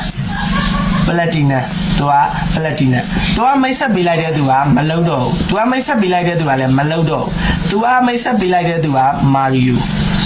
ကလည်းကျွန်တော်တို့ platinum ဟုတ်ပြီသူကနေမိတ်ဆက်ပေးလိုက်တဲ့သူပေါ့နော်နန်းနုနွေသူကဆိုလို့ရှိရင်လည်းကျွန်တော်တို့ဗာလဲဆိုတော့ပလဲဒါဆိုရင်တေချာစဉ်းစားကြည့်မယ်အန်ဒီဆနာကဘာလို့ platinum ဖြစ်နေတာကျွန်တော်ကပလဲမှန်တယ်ဟုတ်ပြီကြိုးစားလို့မှန်ပြီကျွန်တော်မှလည်းဘယ်တစ်ပွဲညာတစ်ပွဲနှစ်လိုင်းရှိတဲ့ခါမှာကျွန်တော်လည်းကြိုးစားလို့မှန်ဒီအောက်ကလူကဘာလို့ပလဲဖြစ်သွားတာလဲပြန်စဉ်းစားကြည့်အန်ဒီဆနာက platinum အပေါ်မှာလေဘာလို့ပလဲဖြစ်သွားဒီအောက်ကလူကအဲ့အဓိကဒီစီးပွားရေးမှာသူ့ရဲ့ဝင်ငွေပေးတဲ့ပုံစံကဘာလဲဆိုတော့သူအနိစနာတဲ့ဘာလို့ဒီလူကယာလူကြီးသွားလာရတာလဲဝင်ငွေပူရသွားရတာလဲအဓိကကလည်းကျွန်တော်သူ့ရဲ့ပလန်ကိုကကြိုးစားတဲ့သူရမှာနန်းလုံးနဲ့ဒီအောက်ဆုံးမှာအတင်းဖွဲ့